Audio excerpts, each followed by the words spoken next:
the local food. So we are going to create a platform for local foods and to promote it, to sell it. Okay. Do you know about the Food Mario? Yes, sir. Yes, sir. Food value. Yes, sir. How do they do? Sorry, sir. So, how do they operate? Food Mario, how do they operate? Do you have any idea? Okay, sir. Okay. Sir, their platform is different from our platform. We will mainly focus on locally products. They can sell their products and they can deliver their products from restaurant, and they can sell differently, sir. Okay, good. All the best. Thank you, sir. Okay, thank you for your presentation. You mentioned that you would have cooking classes with the women. How do you plan to do this? And do you have like a certified chef in your team? Recently, we don't have the certified chefs, sir, but we'll provide the training to the housewives by hiring the chefs and to our company, and we can train them, sir, and make more skillable. Okay, thank you. Hello, sir. Audible? Hello, sir. I'm audible. Yes, you are. Can I add one point to this? Sure. Yeah, so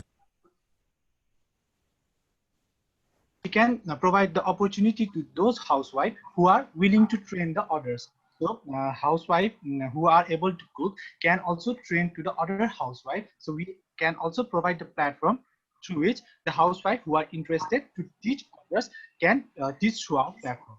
Thank you, sir. Thank you. Okay, thank you very much, Team Virus Vexa. Next up, we have Team Amma. So are you ready? Team Amma?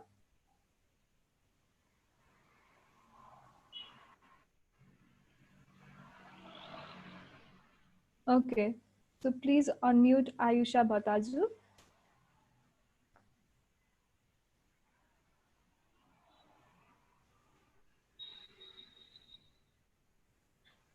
Am I audible? Yes. May I start now? Okay, are you going to share the screen or not? No. I'm sharing my idea through reading. Okay, sure. Okay, please go ahead. Namaste and good afternoon to our honorable judges, organizing committee and all participants. Today I am here representing my team, presenting our idea on whole price topic, food for good. In developing country like Nepal, middle class people are suffering and having hard time and are not being able to buy their desirable fruits and vegetables due to price hike, which is complicated issue as well. We believe that even difficult problems can be solved if we try solving it. So our plan is to reduce the price hike problem.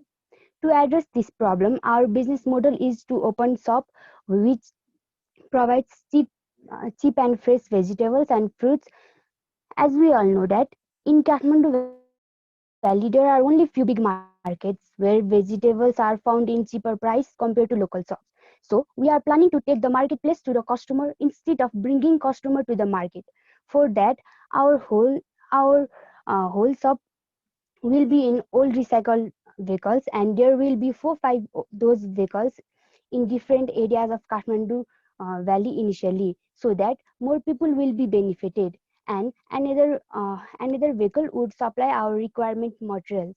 For the cheaper price and quality of the vegetables and the fruits, we will be utilizing local products and dealing directly with farmers, giving them right amount of money they deserve.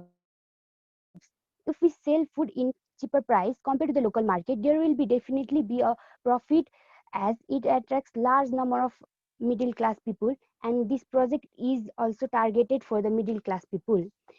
If we were to win the global final, we will be able to invest more and expand our business in other countries like Nepal and and outside the valley. I believe we youths are change maker, so our team is aiming to bring smile on every individual face and leading them toward healthy life, which will be justifying our team project named Food for Smile. Last but not the least, I would like to show my humble gratitude to our organizing committee of Hall Prize at IE campus. Thank you. Thank you so much, Ayusha and Team Amma. So let's take the questions from the judges. Namaste, Ayusha. Namaste, ma'am. Okay, I have one question. Okay, ma'am. How do you think you will be able to manage to provide those vegetables for much cheaper price compared to what we have right now, the prices, as we all know? Yes, ma'am.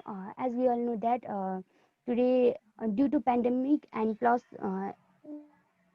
due to many causes, price hike on the vegetables and fruits are always increasing day by day, and we are just planning in such a way that we will be first utilizing the local products which can be easily available here and which farmers grow, and then we will provide that to the from here, from one place to another, and also we will be dealing directly with the farmers of the another place, and we can just exchange the vegetables of one place to another, and we will be doing our business by just selling it in a cheaper price compared to the local market price, and not I don't mean by that we will not be taking any profit, but we will be taking profit, but come much more less compared to local market shops and businessmen.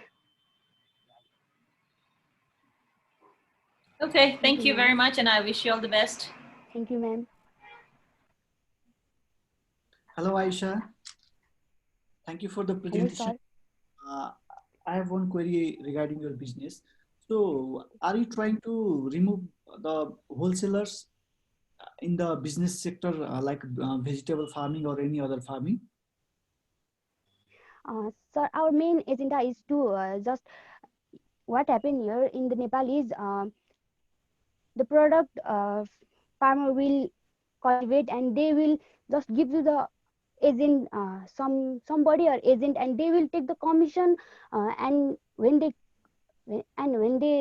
come to the market, it will increase in the price, adding their commission and all. So we just want to remove that middleman or agent which is taking commission from the previous ages. So we will be taking some amount, but not like them. So I think it will work. Okay, great. Thank you. Yeah, hi, Welcome, thank you sir. for your presentation. It's a quick question. Do you have anyone actually farming on your team? Do you all farm? Do you all have a farm? Just Actually, sir, curious.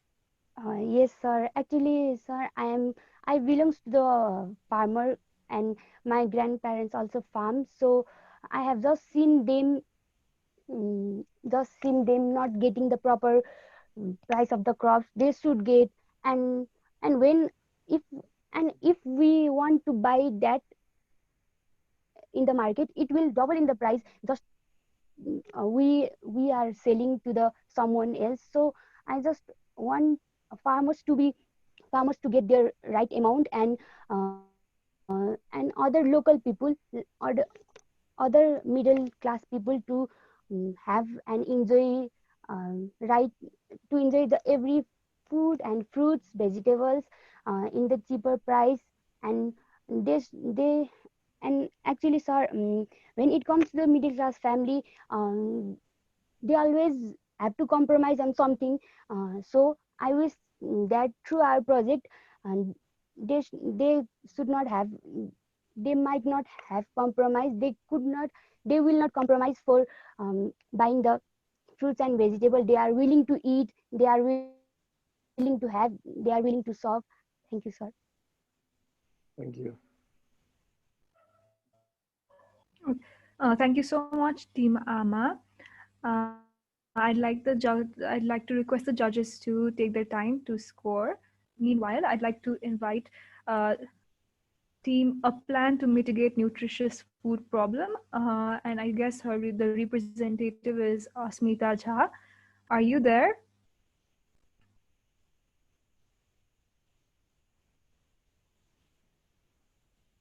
Okay, please unmute yourself.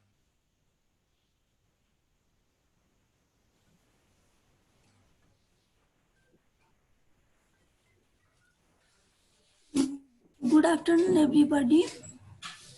Good afternoon. Shall I start now? Okay, sure. Good afternoon. We'll start taking the time, okay? So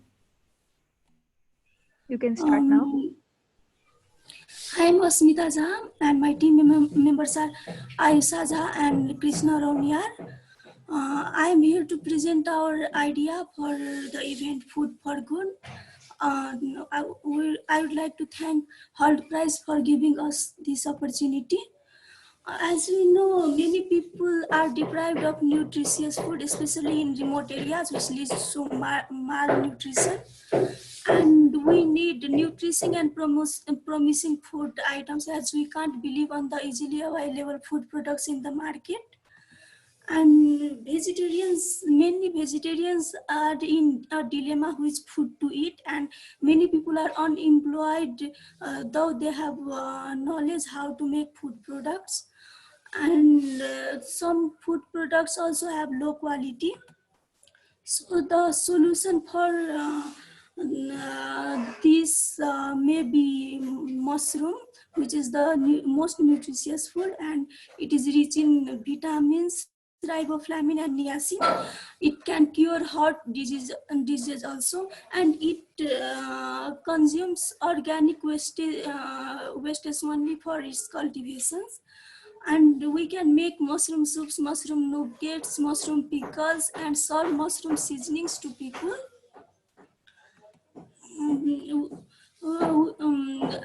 Our business plan is to collect organic waste from farms and cow herds, and then culture the mushroom and create online classes for farmers and unemployed people to make the mushroom products, and we will manufacture them and sell and transport to shopping malls, hotels, restaurants, etc. And we will also serve fresh mushroom products as fast foods also. If we the feasibility of the project, we think our project is feasible as it promotes recycling of organic waste, and we can use some mushrooms like chaga as medicines also. And we can serve new mushroom products too, and areas impacted will be hotels, restaurants and shopping stores, and we have planned to affect more than 1.5 million people within a decade. If we were to get the 1 million rupees, then we will spend it in collection of organic waste, online classes, giving salary to the employees, and for the ingredients used in making the products. Thank you. Thank you, Asmita. Okay. Smita Vaini, namaste. Namaste, ma'am. Okay, my question to you is, what is your capacity of production of the mushroom at the very initial stage? Ma'am, we have thought of making taking a small area for rent, and we'll collect organic waste like woods, logs, etc. and put the mushrooms spawns in it and then grow it, and then only we will think about making its products. Okay, at what scale do you want to start with? How big or small you want to start the business? We will first start with only a local area, as we are new for that. Okay, what is the size of your local area?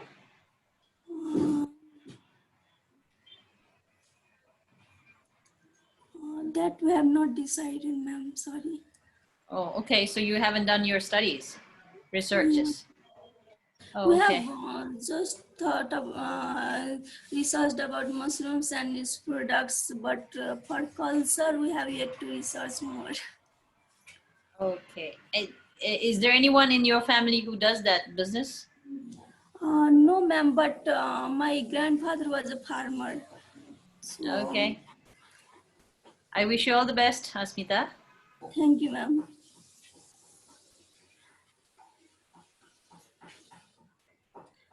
Hello, Smita. Yes, sir. I have a small query regarding the business plan that you have. So, do you have any idea what is the total production cost for the business that you are planning to do? So right now there are still most of my friends are doing that mushroom farming, and they have facing a lot of challenges. Do you have any idea regarding that one? That what are the challenges that you will be going to face in future when you start this business? I previously I didn't have much idea about that, but when I listened to entrepreneurship programs given by Halt Prize, and I have a relative brother who is involved in it in that. So when I talked to him, he said there will be many issues, but um, if you have a strong team, then you can do it. So, Okay, thank you. All the best. thank you, sir. Yeah. And just a quick question from me. Yes, sir. Quick question from me. You know, so what about mushroom?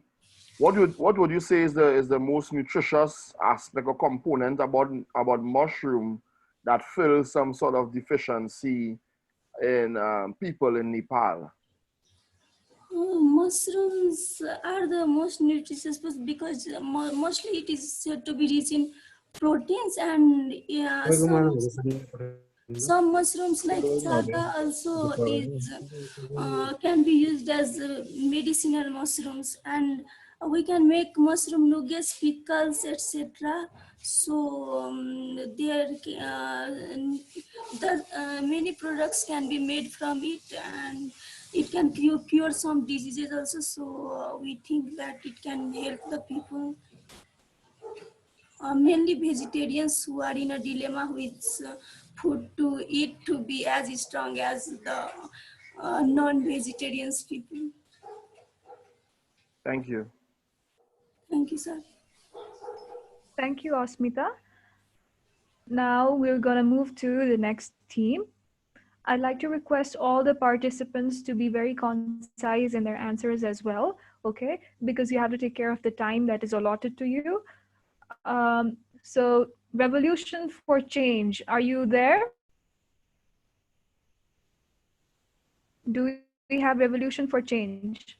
Okay, please unmute Shishir Dhakal. Can I see my screen?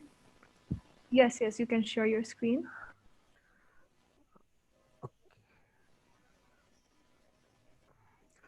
Okay, can I start? Please go ahead. Okay, our idea is connecting lands from market. We normally we are thought of connecting fruits that are grown in inaccessible areas in Nepal, normally hilly and mountainous areas in Nepal, to the market of cities. So the GDP in overall GDP of Nepal, 27.1% come from agriculture, which invest 65.6% labor force. But we are still importing heavily from other countries, especially India. And just 3 billion net worth Nepali rupees of fruits are imported just for Dasai Tihar Chhat, and annually 20 billion of fruits are imported. So, so 65% labor force are involved in agriculture in Nepal, but we are importing. So we have to break the this tradition, this trend. So what we have thought is at first, okay, at first we will launch a GPS survey. GI survey where we'll make a map of where the food are rotten and spoiled and where it is not being utilized. Then we will go to that place. We will take the freezer truck and we will set up a collection center so that the farmers come over there and we pay for the farmers for their products, and through the freezer truck without spoiling and making the food fruits rotten, we take it to the distribution center in the city, and through the distribution center we take it into the market. This is our working center. This was our working mechanism, and the and through the market that is going to go in the retail shop. So our main customer would be inaccessible poor farmers who are growing fruits and vegetables. We need key partners such as World Food Program and other digital agricultural partners. Regarding revenue, our revenue will be from market, and also we are thought of while going into the land of the farmer in the inaccessible place. We will take the seed and manure with them. We will not go empty handed, and in return we will bring the vegetable. So it is like being a support to the farmers too. Our areas that will be impacted will be fast food, restaurant, and junk food, because if the fruits, fresh food are brought into the cities, then so these areas will be impacted, and also this will also lead to no waste. So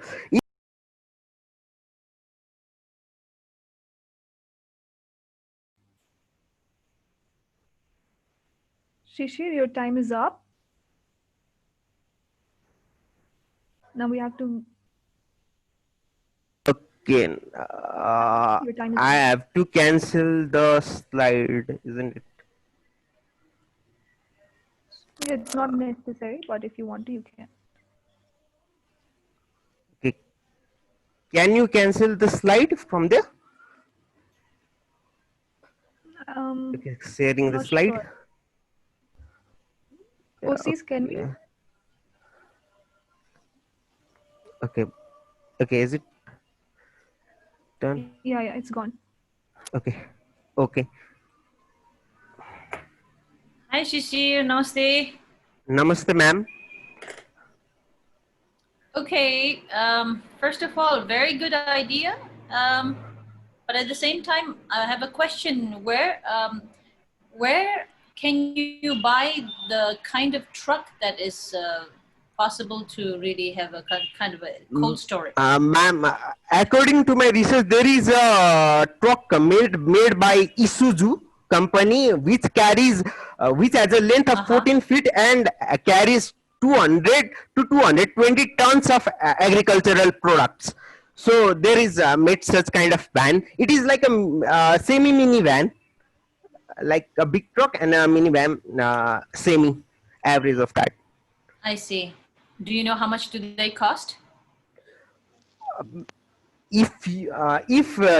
Actually hello, actually for such project, if government reduces the custom tax, so it will cost around 30 lakhs around in Nepal, excluding the custom tax and the government regulation, what it will be.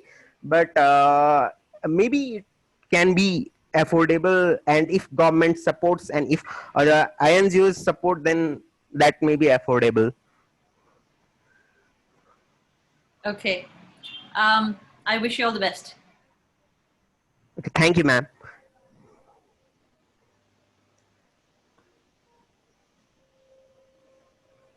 Do we have any questions from Mr. Aditya and Alpha? No question for this time.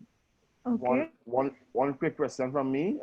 What would you do if you win the prize money? How would you spend the money?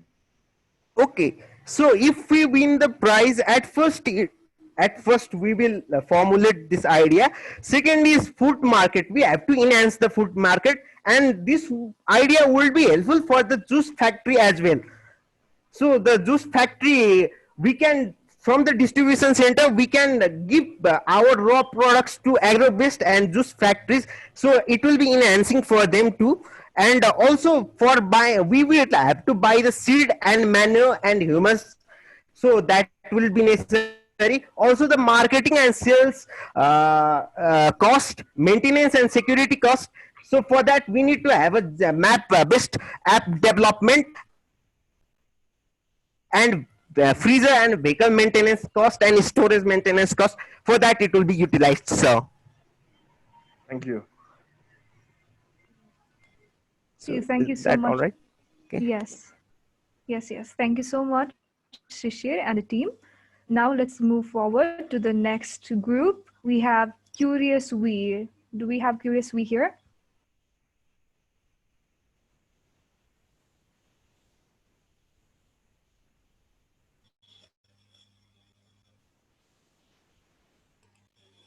Hello? Am I audible? Yes, you're audible. Please go forward. So can I share the screen? Please do. Can it be seen? No, I don't think your screen has been shared. Okay, now it has. So Okay, can I please start? go ahead.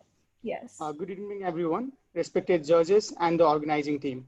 I'm Tribhuvan Bhatta, representing Project ALU from Curious We. So let me start by giving the background information about the theme of the alt prize. Food is everything to everyone. It is the common denominator of all. So alt prize 2021 aims to challenge the existing food system, and it is a challenge to transform good from bare necessity for survival to a vehicle for human well-being. So connecting to this, now let's move on to our project, ALU. ALU means potato. So as per report, 1/3 of the food is being wasted. And it is estimated that 46.2% of the potatoes, beans, radishes, and carrots are wasted, which is maximum of all. The max waste is obtained from the peels, the outer covering, which can be avoided or reduced. So about 12 to 17% of the peels are removed from the original volume, creating solid waste in city areas. 15%, I repeat that, 15% of the total volume of potato is being wasted. This is a big problem and wasted in the modern days. So what might be the possible solution to this? Our project aims to produce organic film from potato for the manufacture of the plates, glasses, spoons, and forks, replacing the use of plastic. That has been a very serious problem for decades. And the so-formed products are organic. They are eco-friendly with minimum use of the chemicals, and that can be reused and recycled in the days to come. So how does this actually work? Simply speaking, starch carbohydrates required will be treated with the acids and the glycerols, and the acid causes the brand structure to break down. It turns into a long chain and becomes more elastic. That will help to form something that can replace the use of plastic. So to talk about feasibility and scalability, our product will impact different industries in different possible positive ways. Since there is no such production yet in Nepal, at present, I guess there is no competition at all. So it will create thousands of job opportunities for many youth and many people around Nepal. If we were to win $1 million, it would be rationally allocated for realization and implementation of the project. 20% will be allocated for research, while 30% for processing, 10 for chemicals, 10 for human resource, 5 for marketing, 10 for physical infrastructure, 15 for and 15 remaining 15% will be reserved as a petty cash. So we can see that the problem is 15% of the total piece are wasted, which can be further developed into something organic, something useful. So we ensure to impact 1 million people within a decade with high economic growth and sustainable development. So thank you. Have a good day. Thank you very much, Tribhuvan. Thank you. Namaste, Tribhuvan. Namaste, ma'am. Thank you very much. It's a very wonderful idea. But I want to ask you, have you seen any other people doing that? Or have you been inspired from any other people's initiatives on such a matter? Not really, ma'am. Practically speaking, I think There is no such business or no such production in a large scale in Nepal itself.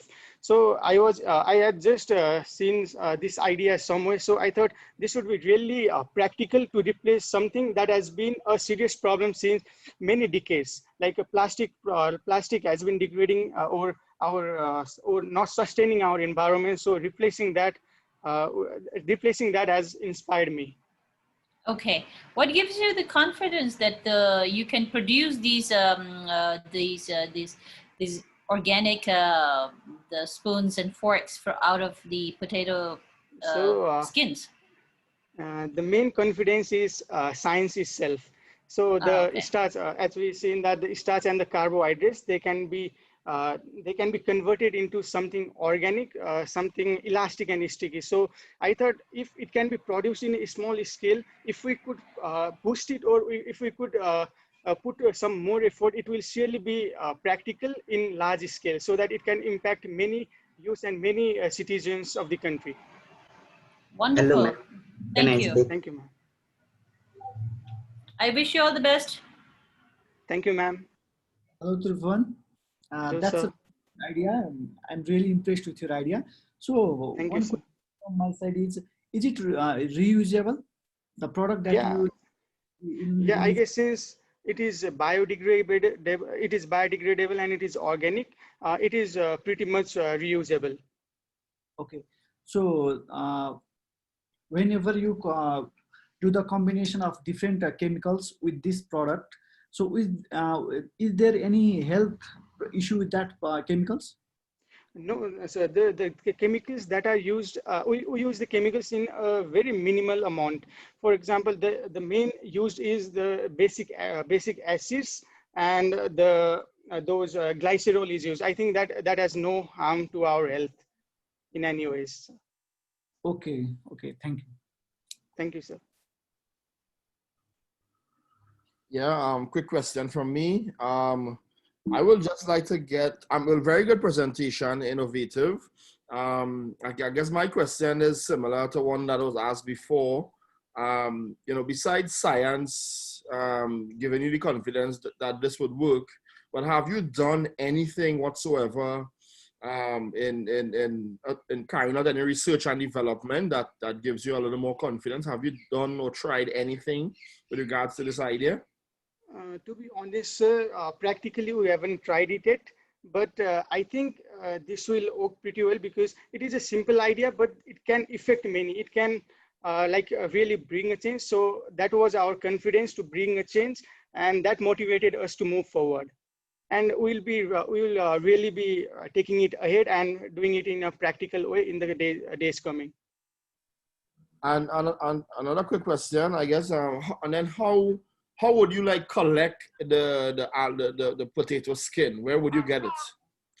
I have mentioned before in a slide that the baskets or the collectors will be distributed to different hotels or restaurants, and it may also be distributed in the public communities that can be paid, as well as that can be a self-service who are willing to support us in any way possible. So that's the basic idea. Thank you very much, sir. Great presentation. Thank you, sir. Thank you so much, Team Curious We. We wish you all the best. Now I'd like to call the next team, Sarathi. Do we have representatives from Sarathi here?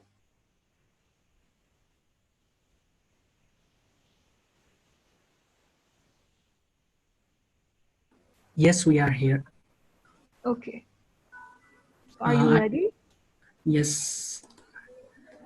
You're going to share the screen? Yes, I'm going to share it. Okay.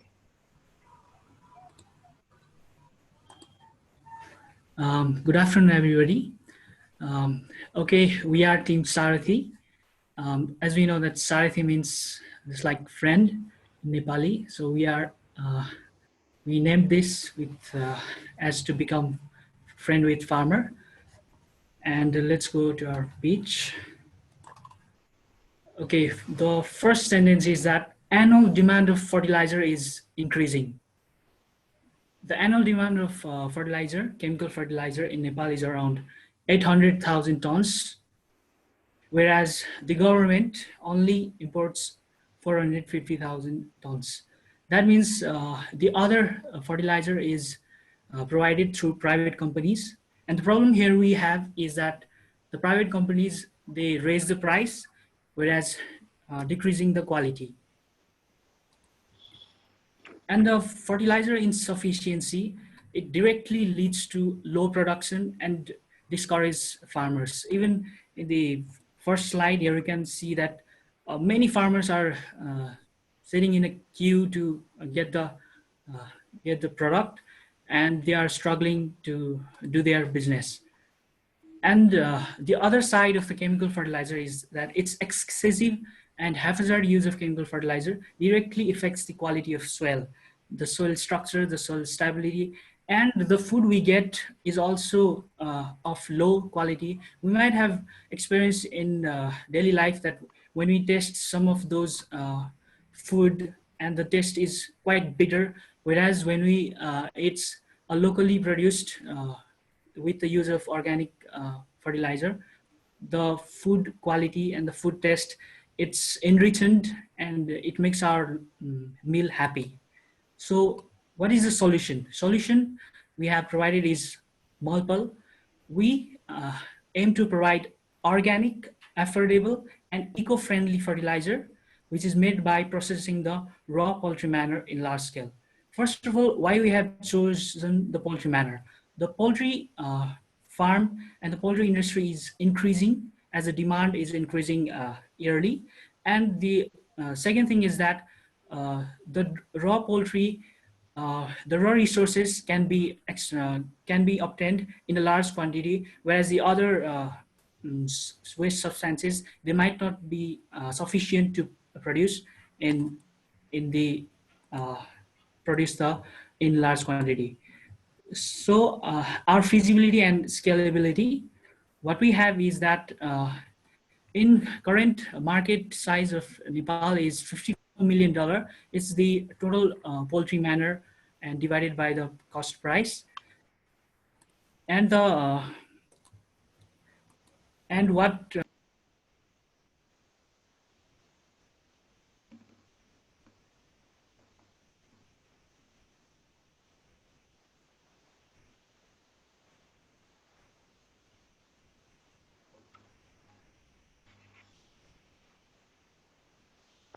Hello? Suman, you've been muted because of the time. okay. Okay, so please take some questions from the judges. Hi, Suman. Namaste. Hello, ma'am. Namaste. Hi, namaste. Very good idea.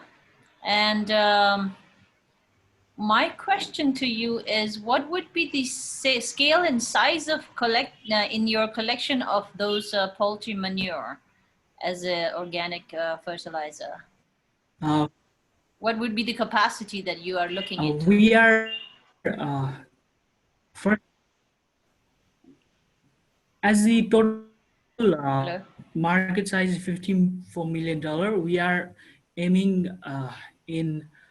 to around 50% of the total market size, and for that we need to establish the processing plant, and that we are going to do in those areas such as Chittagong and Kathmandu, where poultry farming is very large. Okay, yes, thank you. All the best.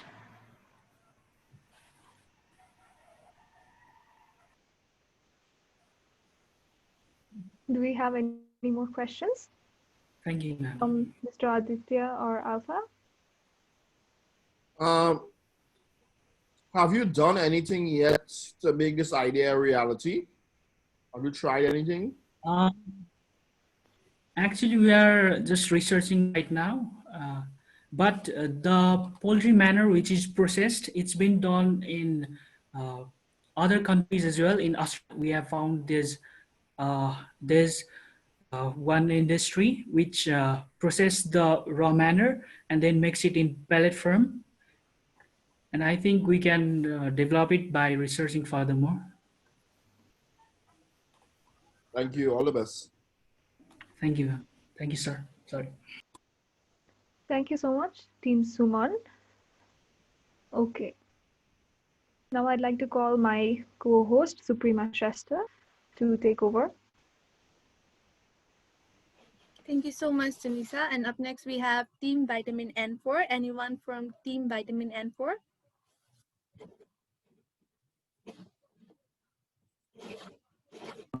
Yes, we are over here. Can you Okay, hear can us? start. Yeah, we can hear you. You can start your presentation. So we are three members. Can you unmute our member?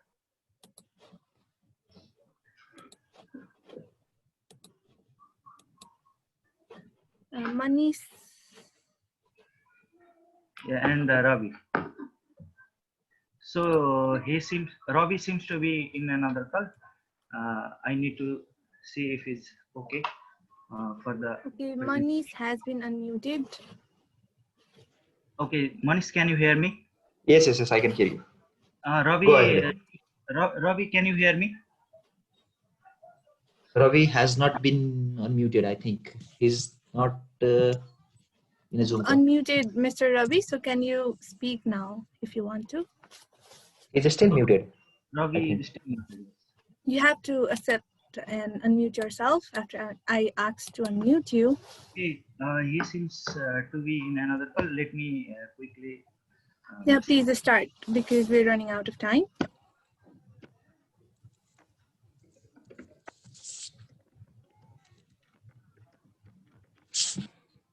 Shekhar, start. Please start. Leave him. We will handle him. Okay, Ravi, can you hear me? It's yes. Okay, Yes, so I can. Okay. Please. So let me share my screen.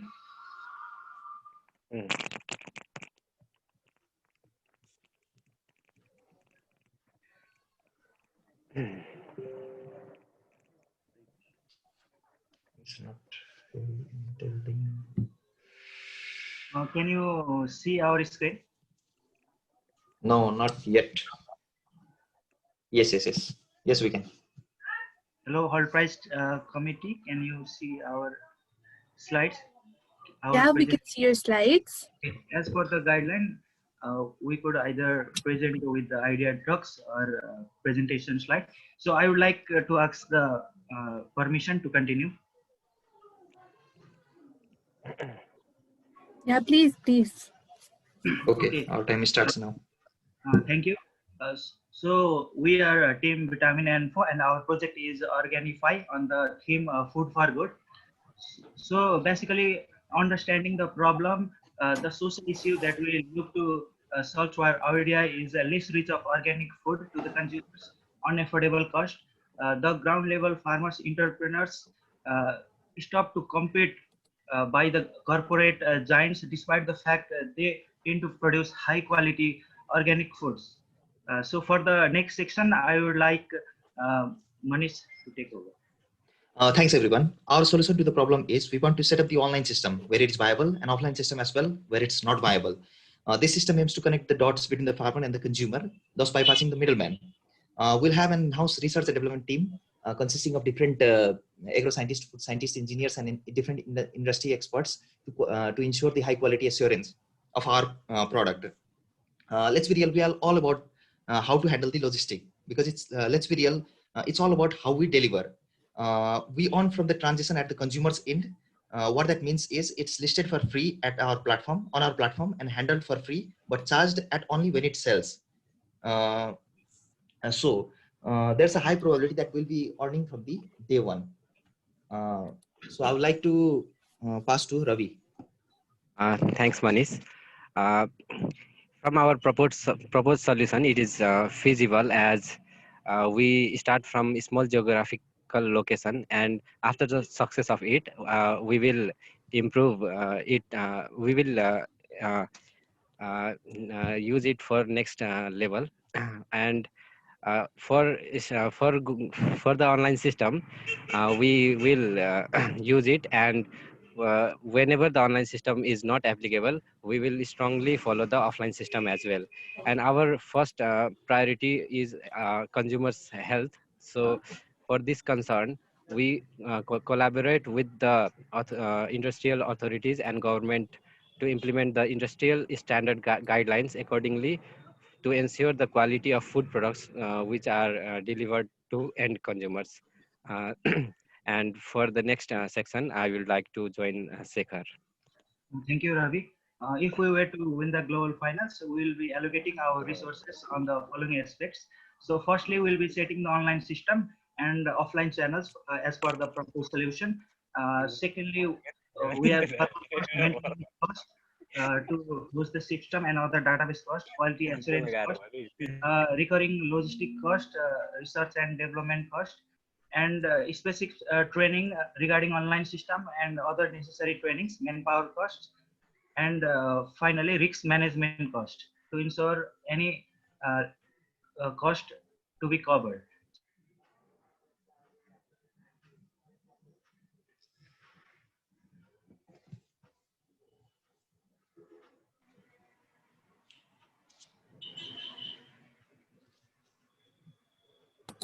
So the time is over. Hello. Questions? Hi, Shekhar. Okay. Hello, ma'am.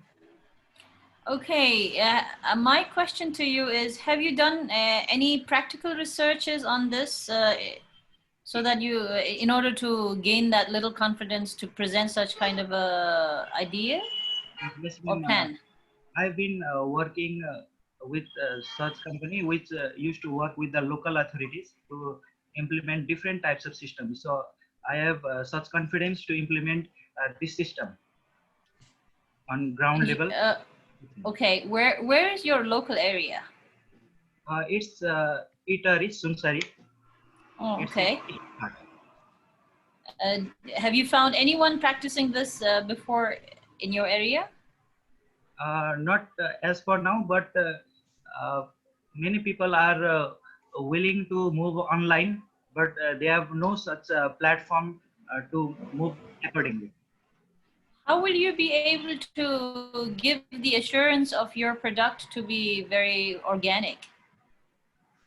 So we have the quality assurance team as in our team, also in our company, and we'll be collaborating with the local authorities and different industries, governments, researchers, and different authorities to ensure the quality and make sure the use of chemicals is as less as possible.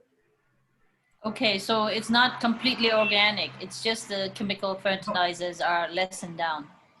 Oh, so our No, main aim Can I is to make organic food, since we try to connect the dots between farmers and consumers.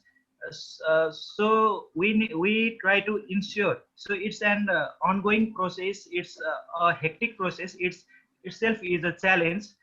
So we are trying to tackle by collaborating with different authorities, government, industry, so they could follow the industrial standard guideline. Okay, I wish you all the best. Thank you. Thank you. Hello, Shekhar. Hello, sir. As per your presentation, really nice. So my question to you is, so as you said, you want to remove the middleman. So how do you remove that middleman? Is there any proposed plan or directly just? Yes, sir. Yes, sir. Can I interrupt? Can I interrupt, please? Okay, Manish, please go ahead. I would like to give the answer.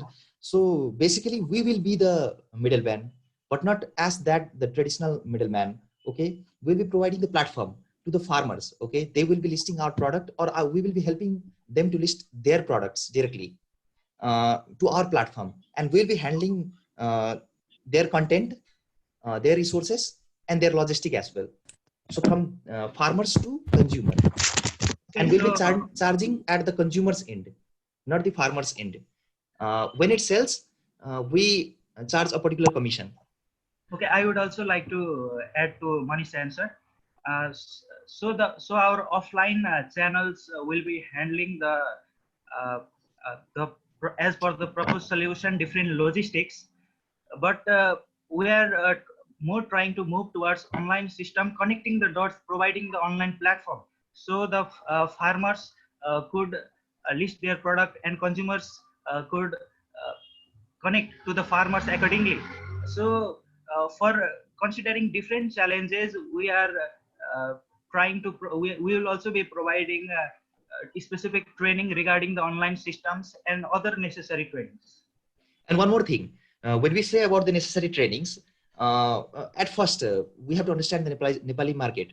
So when we are talking about the farmers, they are not sound technically, so they don't know how to list the product, what goes into content writing or such things. So for that, we'll be providing the training to them, but we also will be charging them firsthand. Okay, we'll be charging, this will not be free from the initial phase. We'll be charging them, and we'll also be certifying them, so they need to be a solo entrepreneur or a farmer to be on our platform. Because we believe that when farmer sells directly their product to our platform, it will automatically be cheaper than what's particularly available in our locality. I think we believe that. So it will be a win-win situation for all the parties involved. Okay, great. So have you estimated the cost of operation for all this process? Sir, at first my teammate told you that we are planning to implement this in a local scenario to a particular location, geographic location, and then we'll be scaling up. What we are focusing now is a logistic thing, because let's be real, it's all about the logistic, how we deliver or how much cheaper we can deliver. Because all other things are stationary, means maintaining and establishing and maintaining a server or databases or online material is not that of a big deal. There's only one thing that adds up quickly, and that's a logistic cost, and that's also a recurring cost. So we are much focusing on that thing, logistics, rather than all other things, because our main model stands as we are just thinking will be an Amazon for Nepali farmers with a different experience. So my teammate has really made some ideas. So we also have the research and development team to optimize the solution for the best interest of our consumers. So as you said, so those are all the part of research and development. So still lots of work is to be done. So we are working on that.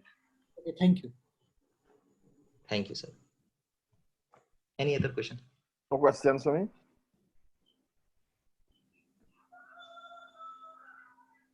Hello. Yeah, no questions from me. Thank you. Oh. Thank you.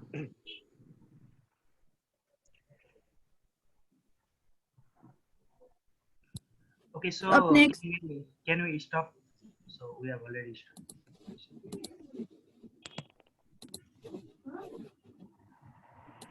Up next is we have Team Amalgam. Anyone from Team Amalgam? Yes, Dee. Thank you, Dee. You're Can you welcome. unmute Bisat Kozu, my teammate too? He's already unmuted. Can you see my screen? Yeah, we can see your screen as well. Now you can start. Hello everyone, we are Team Amalgam. It has been years blabbing Nepal is an agricultural country. As we can see, majority of people are involved in agriculture for survival. But still, we aren't self-sufficient in food. We are importing a significant amount of food items. This does not make sense, right? So, where does the problem lie? What we found was it's not the production we are lagging, it's the supply chain that's inefficient and localized. Also, there is a huge gap between producer and consumer where the price hikes to a next level. Further, there is an inadequate amount of essentials like fertilizers, pesticides, and so on. The sad part is that the economic status of farmers is terrible and their world can be torn apart in seconds by natural calamities. So, the solution that we propose is agro. Agro is a concept where innovation meets food. It is a transparent network of farmers, consumers, and suppliers where they can directly interact with each other. From the diagram, it is clear how agro increases the revenue of farmers and reduces the cost of consumers significantly by removing a lot of third parties. Let's understand how it works. Agro connects farmers, consumer, supplier, and agro store through mobile app or web app. Our main targets are farmer and consumer. Let's see how it looks from farmer's perspective. Here, farmers can upload their current harvest in the stock section, see the orders they have to meet, update the future possible food stocks, see the price fixed by agro for their stocks. They can also see their transaction till date from which they can earn reward points. Furthermore, they can learn modern farming tips from the information page. We understand all farmers are not tech savvy, so we have come up with an idea of adding a USSD application. Using this, interacting with apps will be like buying a data pack. Consumers will have the option to buy the products themselves from the store or order them through the app and have it delivered at their doorstep. They will also have weekly or monthly subscription plans to relieve them of the hassle of ordering daily, and will also benefit from reduced transportation charges. Reward points will be provided to the regular consumers. Since our business model reimagines the food supply chain and believes in maintaining transparency using blockchain, we believe we will justify the hard work of farmers and our consumers, providing reasonable prices.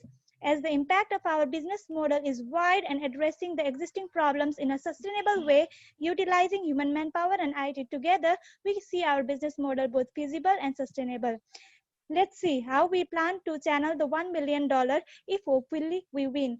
We will be allocating 5% for marketing, 15% for infrastructure development, 15% for human resource, 10% for insurance, 5% for reward, 10% for maintenance and security, and 40% for reserve. Thank you. Thank you, Kriti. Question from judges. Hi, Kriti Baini. Namaste. Namaste, ma'am. How are you? Good. And how are you doing? Yeah, I'm doing fine. Okay, Amalgam, it's a wonderful idea and very clear. And your strategics are really sounding very easy to understand. Thank you very much. And I really would like to congratulate you. I wish you all the best. Thank you so much. Thank you for the presentation. Thank you, sir. Your presentation is so clear that we can understand easily. So my one query to you is, so do you want to manage all the transportation and logistic management? You will manage it on yourself, or do the farmer have to deliver to your warehouse or like that? Is there any? Thank you, sir. Okay. No. Or can I answer that? Can I take the question? Okay, he will answer. So we are thinking about the transportation will be managed by us. We will be renting the vehicles. Currently, the dairy industries right here do the same. They hire people who have their own vehicles and pay them on monthly basis. We are thinking about doing the same. And about the transportation to the farms, through the app, the farmers can upload their stock, and the consumer are able to directly access if the products in the stock of the farms, so they can order it, and the transportation provided by the company will go to the farm and collect them from themselves. And if the farmers are not able to add, or the farmers cannot add the stocks themselves, then there is from the USSD application, there is assistance. We have the assistance option, and if a farmer requests for assistance, then we will assign a field officer, or that will be a employee of the company that would go to visit their farms and do the uploading on the app on their behalf. How will you generate the profit in this system? So because as you said that farmer will upload the product.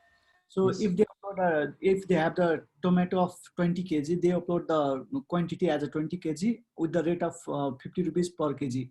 So the customer, being a customer, I can see the product availability of 20 kg and the price is 50 rupees per kg. So what will be your benefit? The price the price will be decided by the company, not by the farmers. We will first study the existing price the farmers are currently selling, and also the customer the price that the customer are currently buying in. and obviously there will be a huge gap, and we will try to minimize that as much as possible, and there will be a certain percentage that that would be allocated to that will be our profit, that we can that will be our source of income. And also through the app, there are these suppliers, these fertilizers, seeds, that those suppliers can the farmers can also contact the suppliers through our app, and those suppliers can also advertise their products. Like if they have some new fertilizers or seeds, they can advertise through our app to the farmers, and from that advertisement also we can also generate revenue. Okay, thank you so much. All the best. Thank you. Yeah, just quickly from me, I guess what sort of skill sets do you have on your team that makes you guys able to actually carry out this idea? We are currently studying computer engineering. We are all from IT background. We are personally speaking, I'm currently doing internship about this Android development. So this Android task and the web development task, this development task we can easily carry out that. And in case of marketing, our team member Kriti Nepani is also experienced in that. So I think our team can carry out that. We have the experience required to carry this project. Thank you. Okay, thank you so much. Next team is Smart Bhojan. So can we have you? Team Smart Bhojan. Yes, let me share the screen.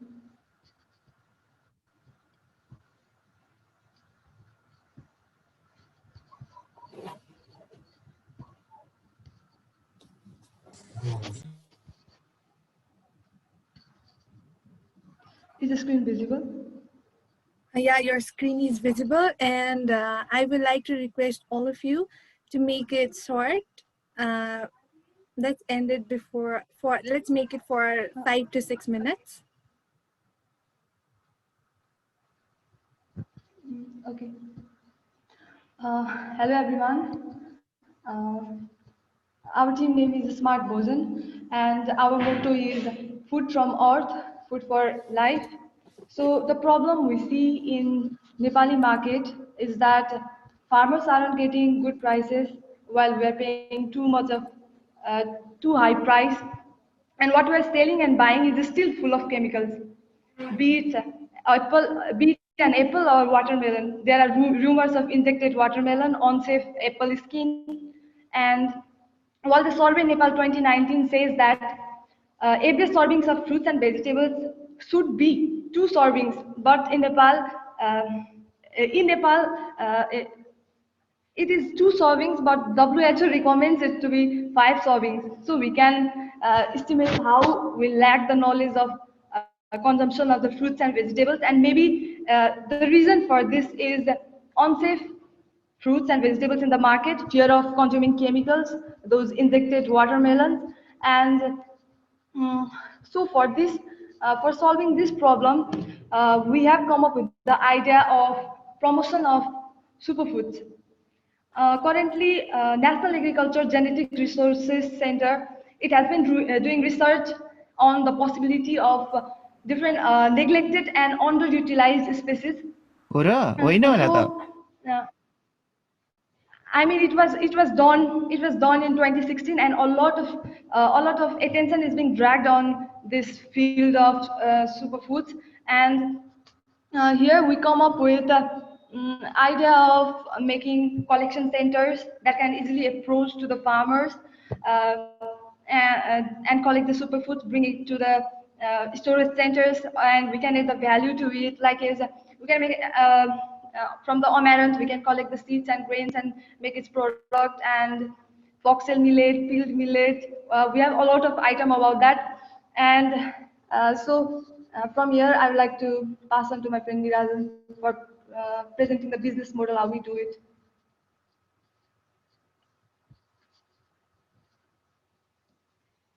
Nirajan? So if he isn't here, then I would like to present the... Thank you. Thank you, Asma. Now let's have a look at our business model canvas. In our partners, we have farmers, investors, and hotel owners. And our key activities is already explained by my friend Asma Yongyang. And our key resources are superfoods, chemical test setups, storage centers, and human resources.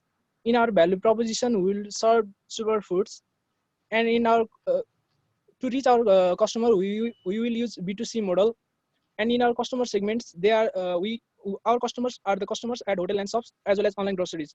In our revenue streams, we have sales, advertisement, and sponsorship. And this is the cost structure.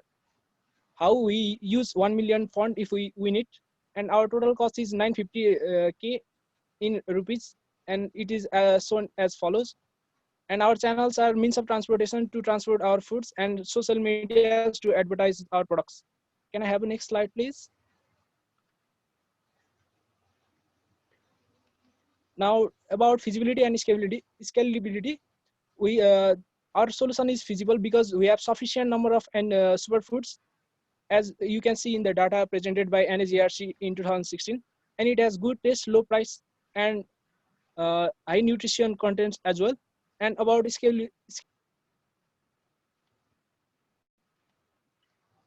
Sorry, your time is over, so it's time for questions from judges.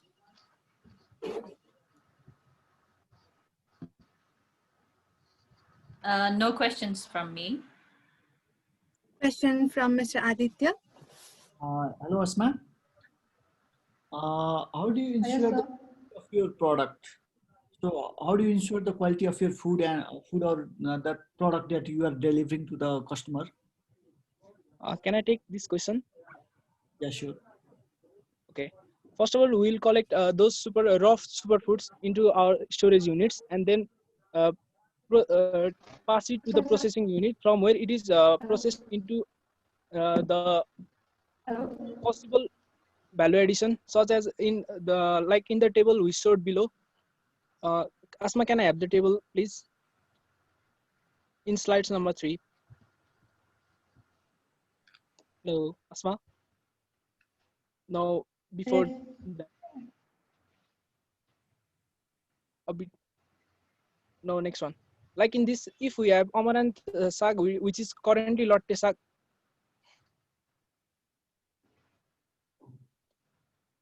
we can extract it grains and it is supplied. If it is kodo, and we will translate it to flour. And for this various number of conversions, we will collaborate with our home industries, which are currently, we will consult small scale industries and make our product and further test it in lab of National Food and Agriculture Research Center. Okay, and then it's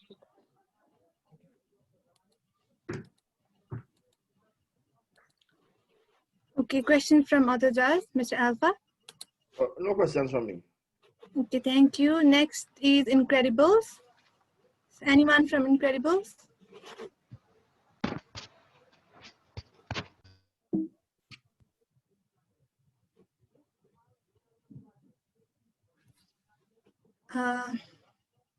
Anyone from Team Incredibles? Please raise your hand if you're present. Okay, can someone unmute? Okay, we've unmuted you. Mr. Samaira, Miss Samaira, you're unmuted. Supreet Pokhrel has also been unmuted. Okay.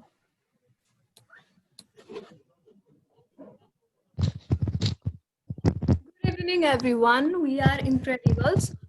Food security is not determined by production, it is determined by accessibility, and that's what our team is seeking to do.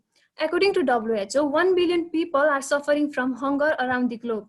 By 2050, about 10 million people will have high demand for protein and other nutrients. There are roughly 140 million stunned children. So the biggest question mark is on future food of the world. So what if we say that we do have the solutions for this? And surprisingly, the solution is in the form of 2 plants, moringa and kale, solving overall problem of nutrition deficiency, providing higher nutrition in affordable price, generating employment opportunities, empowering local people, and utilizing unused local resources.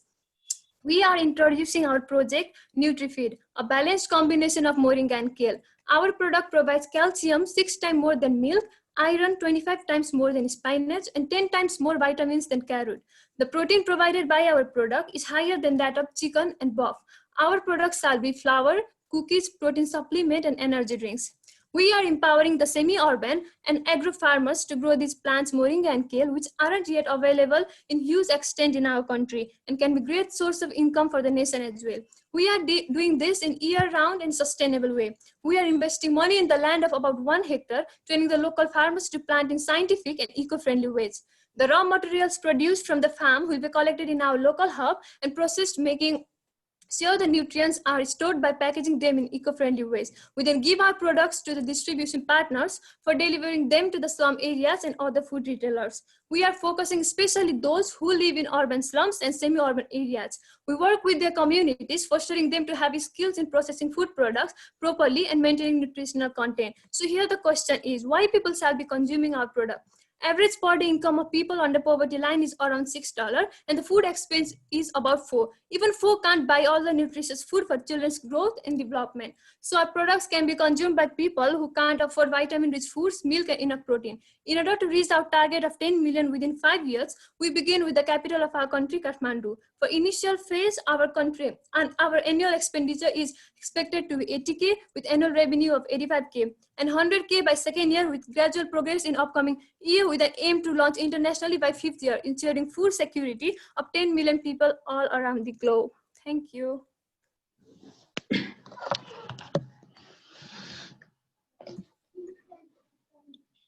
Namaste, Samira, and Namaste, the team ma'am. Incredibles. It's a wonderful idea. Do you know what is the scale in production of moringa in our country? Yeah, ma'am. The production of moringa is not in larger extent. It is planted in Suket and Argakachi side and Tarai area of country, but it's not nationwide. I see. How do you think that you can encourage our people in producing more of this kind of very nutritious moringa plant? Like, we want to break the monopoly of grains. They only provide carbohydrate and there's the lack of other nutrients, and our moringa have a lot of, it is very insanely rich in nutrients. So we want to train people what moringa is.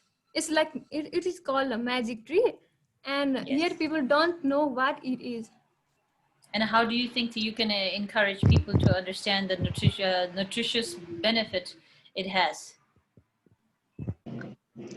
May I answer this, man? Yes, please.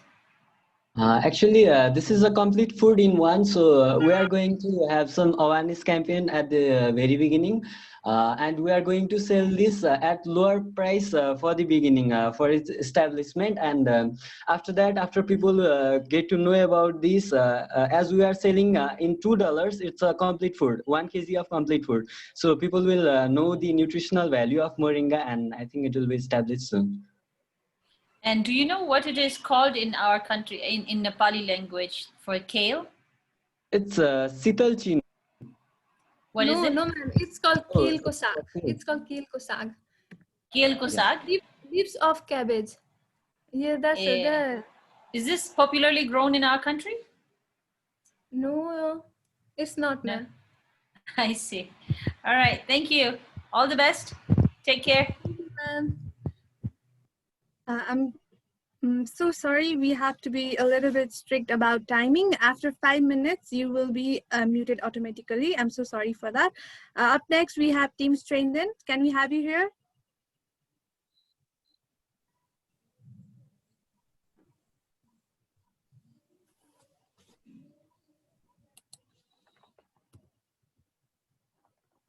Can anyone unmute Dikshant Yadav?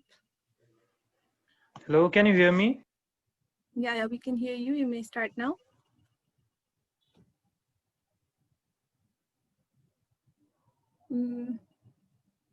Mr. Dikshant, you can start your screen sharing.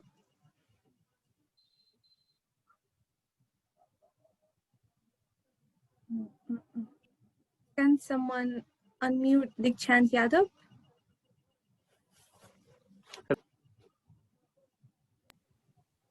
Hello.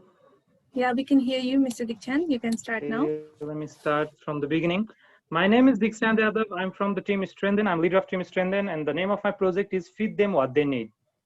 So let me start. As I have grown in a small and underdeveloped village of Bardia district, I have seen people struggling for the basic needs like foods, clothes, etc.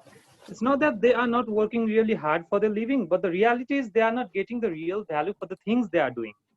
People here in our country and a lot of countries produce a lot of vegetables and fruits, preserve them and sell them as well, but they are not paid according to their labor. The labor they did when they brought the seeds from the supplier, the labor they did when they plucked the field and sowed the seeds, the labor they did to grow them properly. Okay, we all know that they are not paid for their labor, but only few of us know that they are not even paid properly for the crops they grow, the crops they sell, the crops they sell to the consumer. They are only getting less than half of the real price. They are not given the real value for their products. As agriculture is the only way to make their living, these things are demotivating them. They are not being able to manage even 2 times meal for their family. And it's not the problem of only our country, but the big in size and developed countries like Australia, Canada, and India as well. And to be honest, it is not the problem of farmers one. It is the problem of every person who produces something for their living. That may be anything like product or service and not getting the value they want or they deserve when they sell it to the consumer. And this is the problem. So the solution is the 3 magical words, the value hub. The value hub can be and is the solution of the problem. The value hub can be like, you know the meaning of hub. It's a workstation. The value hub is the place where the producer will sell their raw products in the price that is deserving and reasonable as well, which will eventually make the producer satisfied and help them make the living. And then the hub will make the raw products ready for the market and ready to consume. The consumer can buy the product in reasonable price, which will obviously keep them happy buying that service or product. The good thing about this value hub will collect the products from a large number of primary sources or producer and sell them with a slight increment in price. And by slight, I mean slight increment in price, literal slight. This increment in price will be valid and logical as the value hub will provide their products consumer in very small and large quantity too. It can be of any size, big or small. It can be initiated with any budget. And most importantly, this will be initiated on the basis of the products produced on the particular place and the place where those products or services are consumed. And talking about the feasibility, this process of producing, collecting, and selling products and services is not a new thing for human. So as this is not a new thing for humans, we should not have to teach the consumers and produce a new way of living life by selling and buying goods like this. The value hub is going to be a modern solution for the modern problems like getting fraud in the context of quality, quantity, and price. We have heard about shop and supermarkets that they are there to sell the products and make the profit. There is no policy like saving the money of their consumer, minimizing their expenses, and we can't ask this from them as they are not here to do this. But we are going to have the value of for this. This is going to work. Okay, your time is over. Questions from judges?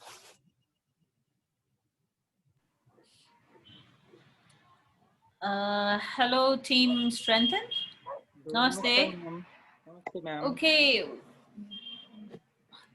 What makes you think that your idea right now, which you have just presented, is very special and different from the others that who has similarly presented in this same subject? To be honest, it's not different from others, but the concept is honest. Like the value hub is going to collect the raw materials or the primary production from the one who have produced it, will make ready for the consumers and sell it to the consumers in lesser price than the market. And yes, it is not going to hamper the market. It's not going to hamper the other supermarkets and other shops, because we should also take care of them. And the main point of how the value hub is, it's going to be global. Like we are trying to make the market network of the value hub. Like it will be on the different part of the countries, and to be precise, it will be in the different part of the world, which will make the supplies to supply to the different part of the countries, to different part of the world. Where I have named the project Feed Them What They Need, because we can provide the supplies where it is actually necessary. Okay, what is the modality to establish a certain price for vegetables, as sometimes the prices hikes a lot and sometimes it comes down? Okay, thank you for that question. Like hubs like this and workstations like this are government certified. Government assign the price of those things. Government used like government is assigning the product's price and will assign the product price as it is government certified hub, or it will be the government certified hub. So the price will be not is for our wishes, but is for the government wishes or government assigned terms. And how will you establish the pricing? How do you value the product to be paid as according to as it deserves? And how would you make the profit out of it? So, as I said, the slight increment in price will be distributed to the workers or to the value hub. The value hub will make the profit by making the raw material ready to consume.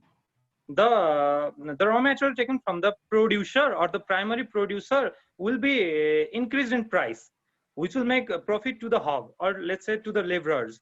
And it will be valid and logical, as it is value hub will ensure the quality of the products, ensure that it is fresh, and will create a network between producer, consumer, and the hub. Actually. Okay, thank you very much. I wish you all the best. Thank you, ma'am. Okay, next team we have Parivartan, and let's make question answer for 2 minutes as we are running out of time. Next team, Parivartan. Is everyone on mute? Yeah. Yes, please. Yes. You can.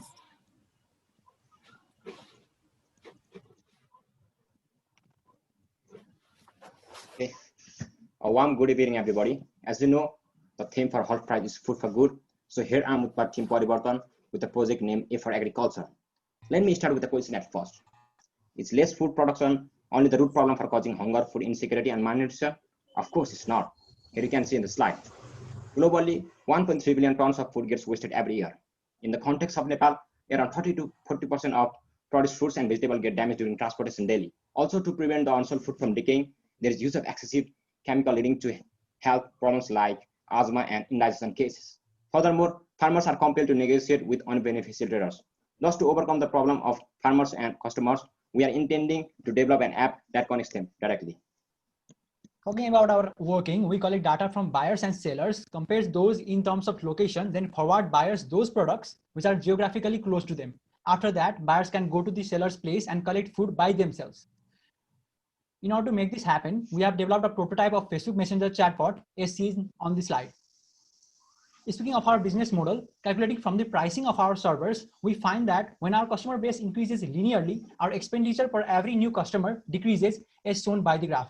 Any earning made above that white curve can be considered as profit for our company. Thus, we claim our product to be a profitable and a scalable one.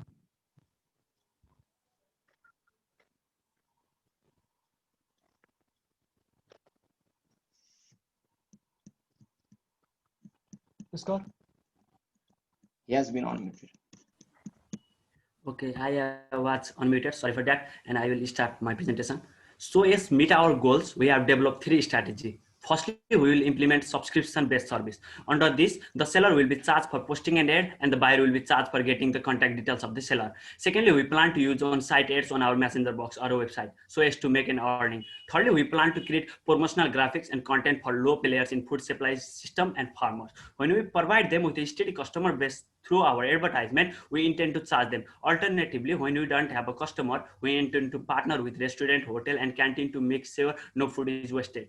Talking about the feasibility, our idea is not limited to certain groups. Every individual who grows fruits and vegetables having an Android mobile phone can be involved in our business. And according to the latest data, 63 to 65% of people use smartphone in Nepal till early 2020. Also, we are the first group to introduce such a type of business idea where we are letting our customer to learn how to pick fruits and vegetables, and we are allowing them to pick directly from the farm, which will contribute to down-to-earth human experience. Moreover, everyone wants fresh and healthy food in an organic environment, which will expand our market area. Thus, we will surely impact more than 1 million people within a decade. We are also planning to enhance our business by adding following feature. First one is Go Machine, where we coordinate with agriculture machine owners and farmers can book those machines from our site. Likewise, second is donation and delivery, where interested people can donate food to our site and then we distribute it to the needy people. So talking about enhancing the $1 million, we have allocated huge.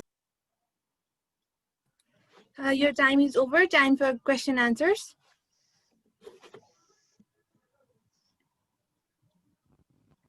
Hello, Team Parivartan. Namaste. Namaste, ma'am. Namaste, ma'am. Okay, where are you guys from? We are from various parts of Nepal. Like I'm from Pokhara, and someone is also from Pokhara. Similarly, I'm Crystal is from from Japan. Budo, and Oh, you're in Japan. Zappa. Hi. Zappa. Oh, okay. Zappa. Okay, it's wonderful that you're coming together with such wonderful ideas, and I wish you all the best. And I wonder if you guys have tried any of like experience. I mean, like testing, like whether you could really perform this business or not in a successful manner. Have you done a little research and experiments? yes, ma'am. Actually, we have developed a prototype in Facebook Messenger, which we can implement right now. However, like we have also developed a video about how this works. However, due to the little time of presentation, we could not display it. And we have tried it with like 10 to 20 people and it works pretty well. So I think if we could scale it up, we could bring it up. Okay, I wish you all the best. Okay, thank you. Next team is we have the Unbreakables.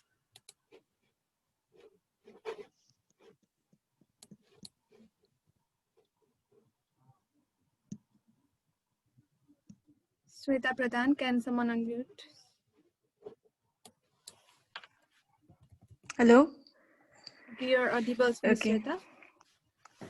Good afternoon, everyone. I am Sweta Pradhan from Kantipur Engineering College, representing our team, the Unbreakables, along with my group members, Anis Basnet, Samar Pratap Singh, and Sojita Khatri. I am going to present the idea of our project, Food at Your Doorstep. Before starting, we would like to thank everyone who made this possible amidst such situation. We believe everyone, whether a male or a female or anyone of any caste, race, or culture, should have the right to employment. But many people, mostly women in our country, are compelled to stay at home doing household activities. So I would like to present our idea, Food at Your Doorstep. So here it goes. In Nepal, Food Mario is a first and only platform that connects home chefs with customers all over Kathmandu Valley. Highly inspired by the app Food Mario, we have renewed our plan to support home-cooked meals and housewives through our Lunchbox website. So basically, we are proposing a digital platform for a lunchbox system where the interested housewives will be preparing the home-cooked food for the customers. Here, the targeted customers can be students who are residing away from their house and are longing for cheap yet healthy home-cooked food, or those office workers who have busy schedule and are unable to cook on their own. The food hence ordered will be delivered by our lunchbox delivery guy. This project will eventually affect the growing need of employment opportunities. Here our targets are housewives, home chefs, delivery agents. Clients targeted are students generally who are staying in rental homes, office workers, etc. So our website will be working on those following things. The housewife should register their profile on our website so the customers can easily find the nearest kitchen from where they can order home-cooked meal. Here the customer will get the clear idea about where he or she is ordering from and can choose from the best location available. We are providing mapping location for delivery guys so that he or she could have the clear concept for where the customers are and can deliver the food for the customer. After registering their profile in our website with minimal cost, the housewives can start taking orders from the designated customers and the delivery guy will be delivering the food to the allocated customers. So I think I have clearly presented our idea for the theme Food for Good. Thank you. Namaste, in Unbreakables team. Namaste, ma'am. Namaste. It's a wonderful idea, and I really am very impressed with your clarity in your strategic plans and Thank how you, it ma'am. will really impact. Thank you very much, and I wish you all the best. Thank you, ma'am. Thank you so much, ma'am. The next team is Quantum. Can we have Quantum team here?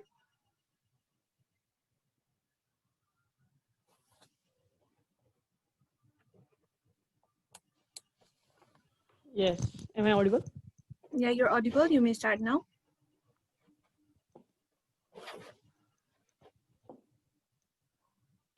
Is my screen sharing? Yeah, your screen is shared, but it's not visible. Okay, it's clear now. Okay. So this is Team Quantum, and here is our take on halt food for good. Analyzing the problem, we found that plant-based food supply was geographically challenging. Looking towards meat-based diet, we found that there are many health issues one has to deal with. Somewhere in the middle, we found something healthy, nutritious, and sustainable food for the future, which not everyone might like. Proposed solution, entomophagy, eating of insects as food, which happens to be a more common practice than we are actually aware of. In fact, 80% of the world population include it in their diets. The problem, though, is that it is not sufficiently supplied to form a regular meal. So we are here to create the missing link. So why should anyone eat insects? Firstly, it contains more fiber, more protein, and less fat compared to beef and salmon. The input energy to output energy ratio of an insect is 4:1, while livestock are close to 54:1, which means we are producing more with less input while farming on insects. Also, insects need less water, less food, and produce less greenhouse emissions, contributing to the betterment of the environment. For the start of our project, we will conduct a pilot program on small batches of hives of crickets distributed to the village households under ideal conditions. Under ideal conditions, in 3 to 4 months, they are ready to harvest, as well as for the next batch of reproduction. After the pilot program to go big and for scalability, we will need bigger facilities and farms with just the right temperature for them to breed and produce them in a large amount. Those insects can be sold not only directly but as powder and protein bars. Also, a report from GM Insights says edible insects market is going to be worth 710 billion USD by 2026, which means our project can be scaled to a great extent on the global market. The funds from HALT will be distributed approximately as 50% for land and facilities, establishment for the large scale production, 25% for promotion and advertisement to reach out to the customers and increase the market trend, 10% as human resource, and 15% as reserve funds. Thank you.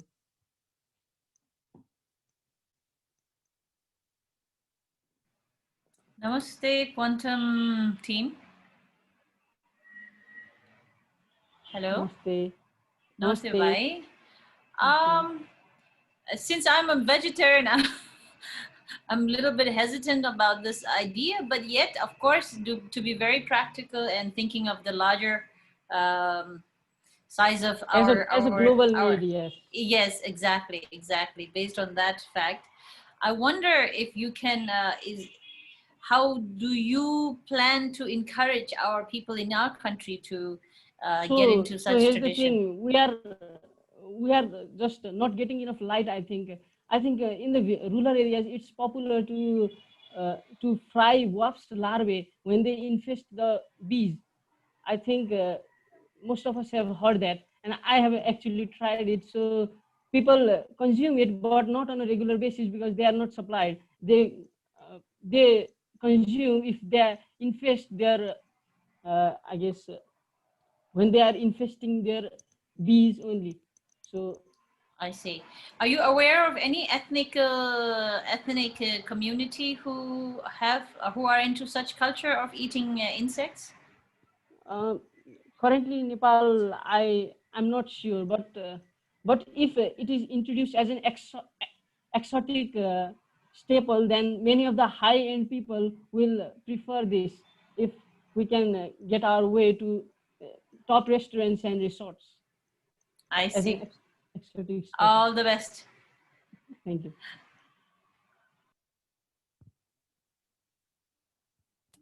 Next team is Annapurna. Can we have the team Annapurna here?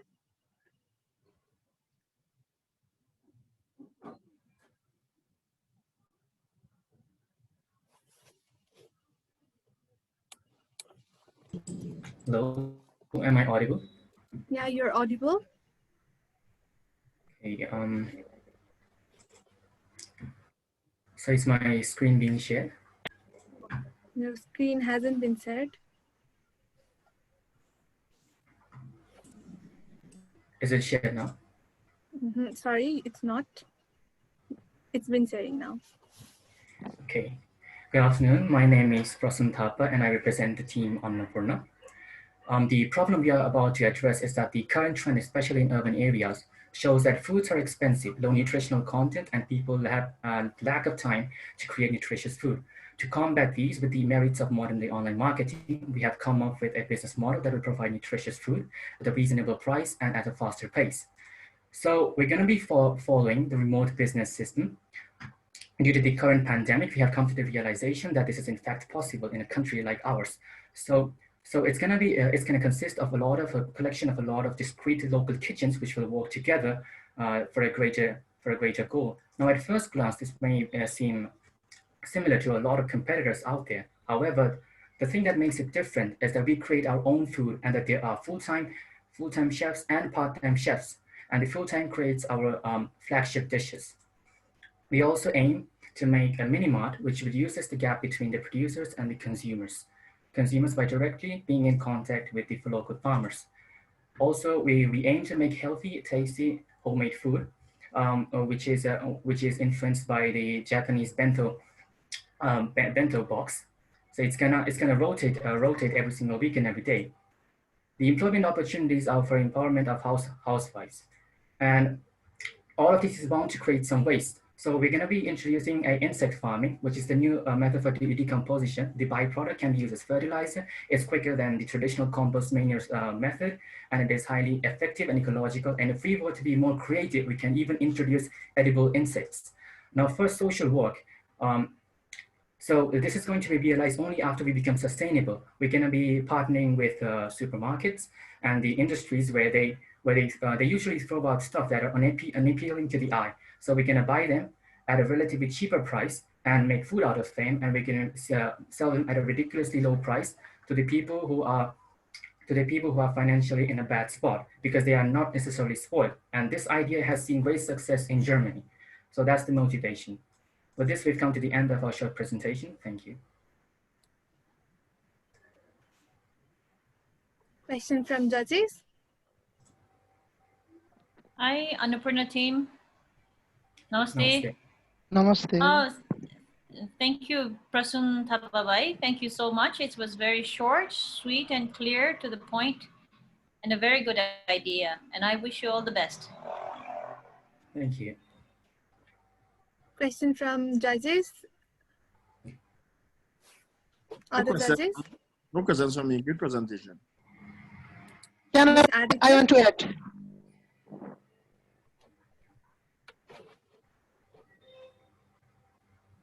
It was a good presentation. I just want to know about that. How you are different from other food delivering apps, just like Food Mando, Food Mario, other like that. Is there any? Can I add? Yeah. Like Food Mandu and other Bose deal, our plan is to create kitchens in different homes, not in a particular place, in different homes of Nepal. Women or men can operate their own kitchen from their own home, and our center will connect with them, and from that we can connect to many people house of the Nepal, so that we can create different employment opportunities from different houses. Okay, so we are focusing about that.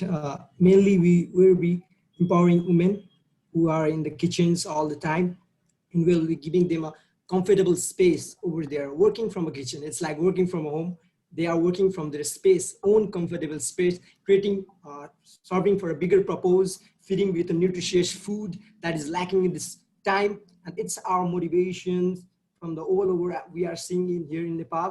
The online market is booming, and we are also planning to develop an app which will help us to explore different dimensions of this marketing project. I want to add something to that, if I may. So the dedicated chefs, they have a set goal to create a type of food. So it's going to be different every single day. The theme is going to change. So the idea of having something different is our marketing tool. It's going to be balanced, right? Like I said, we got the motivation and influence from Japanese bento box, which is really colorful, and it has a very balanced diet. So that's going to be our main flagship dish. And the other part time, it's going to work like the other competitors. However, they can work in the leisure. So it's not like they have to work full time. We have full time and a part time. That's our mindset. Thank you. All the best. Okay, thank you, Team Annapurna. Up next, we have the Coding Innovators. Can we have the Team Coding Innovators? Please raise your hand if you're here.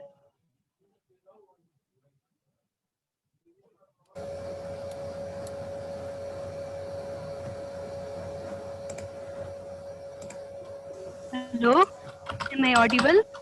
Yeah, you are. Ms. Ria, you're audible. Okay. Is my screen visible? Yeah, it is. Okay. Okay, let me start.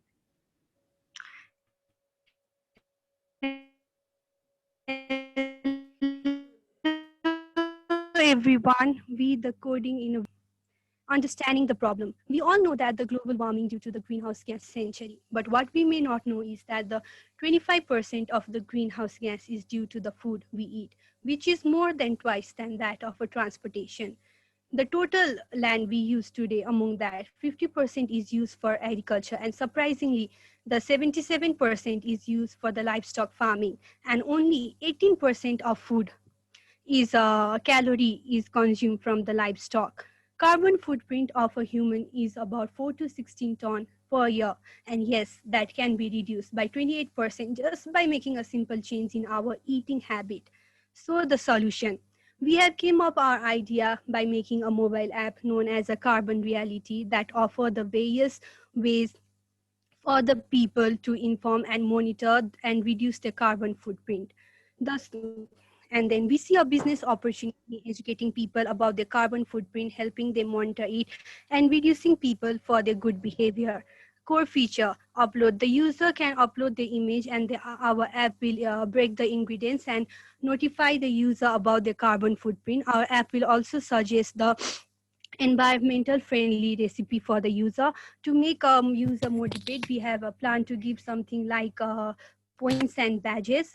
And the extra feature is that there will be the rating feature, carbon footprint rating service for the local business in food industry, and provide the local news regarding sustainable initiative, advertise product and business with a low carbon footprint, provide personalized tip for maintaining the lower carbon footprint also.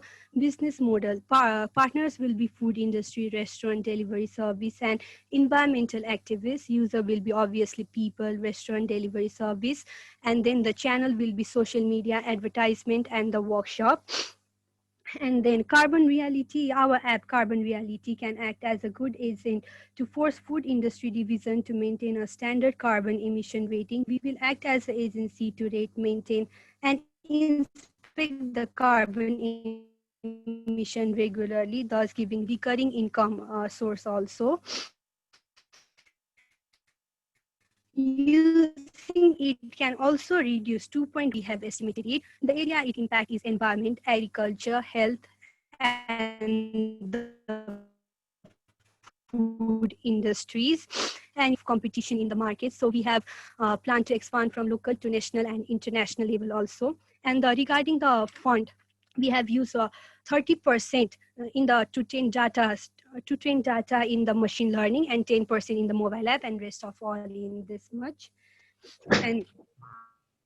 And we also have for the plan to launch a milk delivery service that deliver the exact amount of ingredients for reducing the food wastage and promoting use of fresh local produce. Thank you. Okay. Um, Hi, coding innovators. Hello, ma'am. Okay. Question from Rajesh. Ria Regmi. I'm so Hello, sorry. ma'am. I couldn't get the whole presentation because I think there's a little bit of a disturbance in the internet. So that's why I think I would have no questions. In fact, let me ask you one question. As we have many actually quite a good numbers of people who are illiterate, right? Yes, ma'am. So how would you explain to them about the carbon impact? Carbon impact, like we have a farmers in our country, like so the impact of a Hello? greenhouse in the agriculture, like Hello? Hello? Hello, ma'am.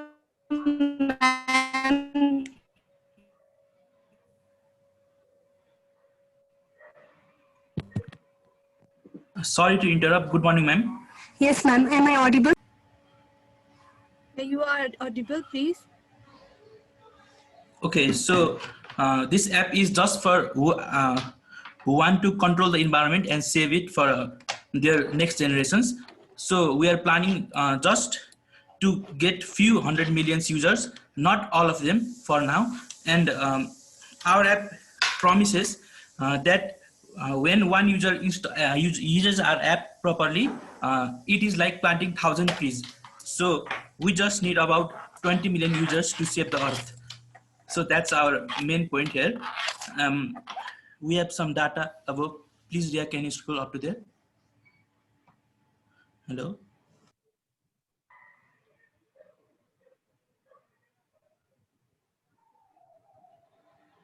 You're audible, please. Okay, sorry, your time's up. Up next, we have the team Sathi. Can we have team Sathi?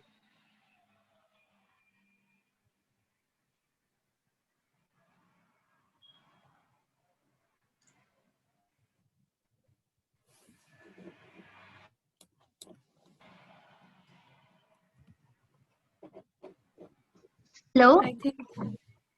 Yes, Yeah, can you're you hear audible, me? please. Yeah, Yeah, we can okay. hear you. Please start.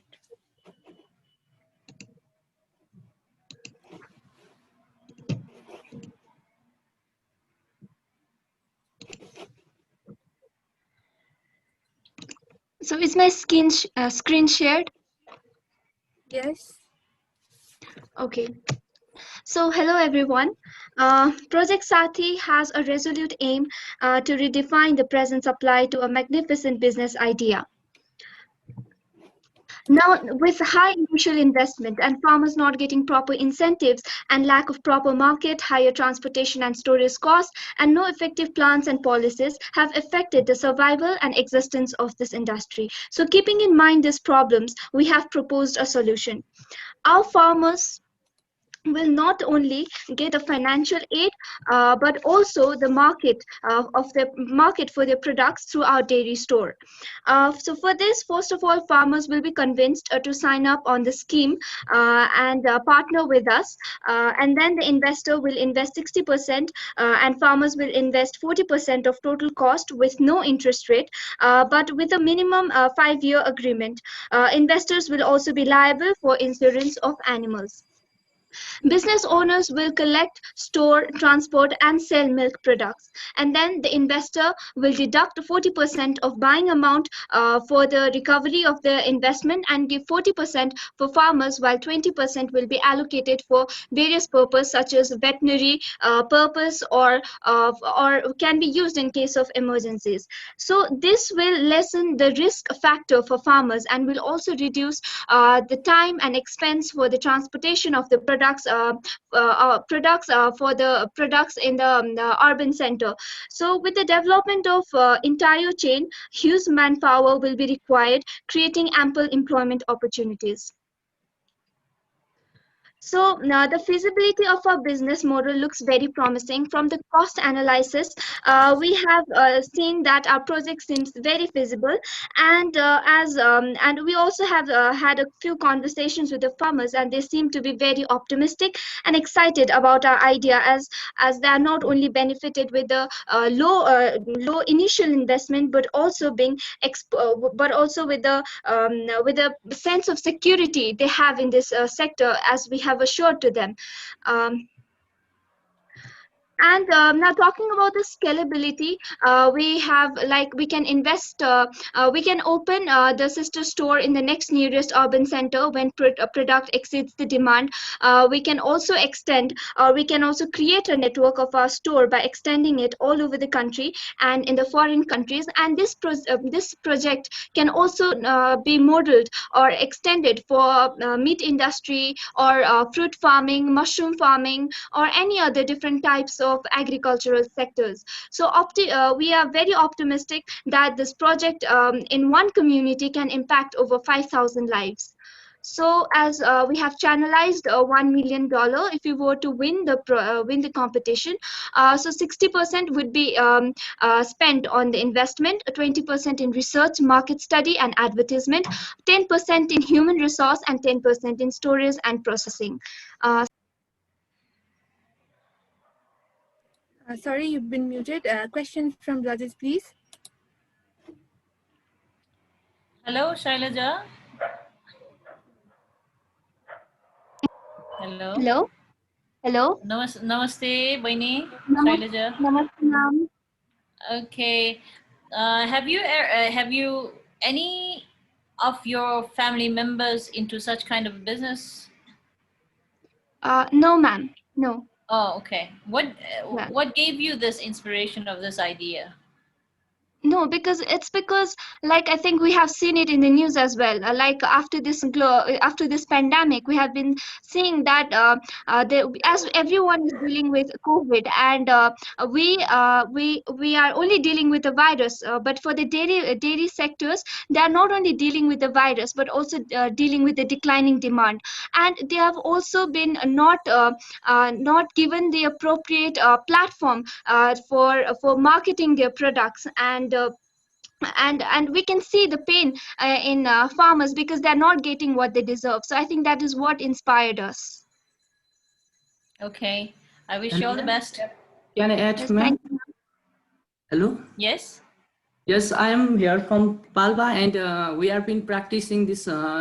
The people around us are practicing the dairy industry, and there is one firm which has been practicing similar idea and has been generating huge amount of profit, as well as benefiting the farmers. The farmers are being employed. So we want to scale this idea into a large group and into the large products, ma'am. Okay. Where will you find the funds to start your business?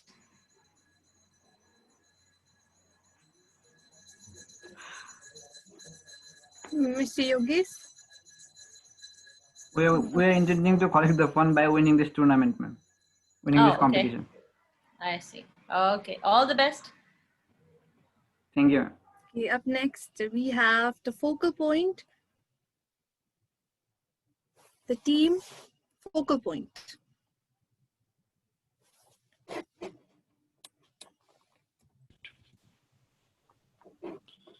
Can you please unmute Prabha Bregmi and Pravesh? He has already been unmuted. Pravesh has already been unmuted.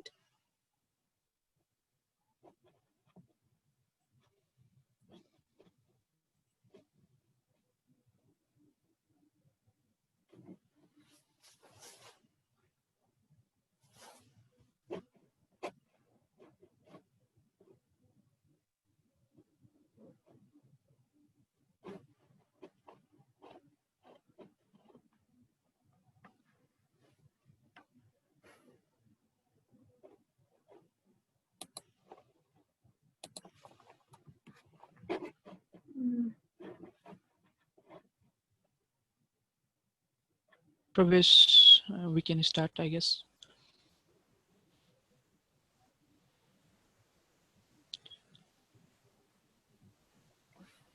Are you having some problem? Can you hear me? Hello? Yeah, we can hear you. Please start.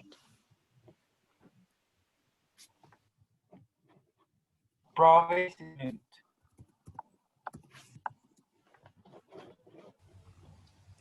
Hello? I'm having problems here. Okay, if I can proceed. Yeah, please. Yeah, thank you. I am Pravesh Mandari, and I would like to present to you my team, the focal point. We have come with our project Pakshala with a theme, Restoring Ethics in Food Business. If you ever get to travel on Prithvi Highway and need to stop by for food, you might notice that you will be paying an outrageous price for the meals and the snacks that you get from the restaurants, yet being unsure about the quality of the food there. A typical restaurant on Prithvi Highway will charge you from rupees 100 to 300 for a typical vegetarian meal, which is around 50 to 300% higher price than it would actually cost to prepare it. We believe that maintaining a decent price should discourage the wastage of food and a more responsible eating practice. There will be assurance in our business model, there will be assurance in transparency of the food quality, as our model will enable consumers to have a real-time view of the kitchen environment as well as the ingredients used. We will be charging up to 10% the price of the food whenever a customer wastes food, which we believe should discourage avoidable wastages. We will be serving foods in compartment plates, as it is effective in providing balanced diet and limiting the excessive piling up of food. Once the business booms and the pre-existing restaurants start losing their customers, then they will be also given the opportunities to be a part of our franchise. Every restaurant in the franchise should be strictly following our price guidelines, quality and cleanliness criteria. If the criteria is found being violated, they will be blacklisted. Now, for the management of our network and for the convenience of customers, it is important that a mobile or web application is developed. So an interactive app will be developed. So it enables to check for the nearest restaurants, its reviews, in advance booking, as well as alerts when the restaurant is full and show the nearest alternative. And if we were to win the global finals, the $1 million fund would be rationally utilized for realization of our project. Firstly, 5% of the fund would be used for research project, 10% for development of networking software, and for paying the maintenance operation employees' salary along with extensive advertisements. In 70% fund will be utilized gradually in order to renovate more than 50 targeted restaurants in 5 to 7 years' time. Remaining 15% would be a reserve deposit for further works. As the franchise grows, we will be undertaking other willing restaurants and expanding to public sectors, which is public and tourist vehicles. Thank you. Thank you. Question from judges, please. Hello. Hello, ma'am. Namaste. Namaste. Namaste, focal team. Wonderful idea, but at the same time, I have a question because, see, as it's a very good idea to really reestablish the ethical values of in food business because it's so important. But at the same time, I'm worried a little because all the restaurants seems to be already spoiled by the profit margin that they've been enjoying till now. So how will you be able to convince or encourage them to really get back to the ethical state of mind to provide the quality food at the same time with the proper value for the food? I guess Prabha will answer that better. So our business model is based on we start with financially unstable restaurants at first. So we renovate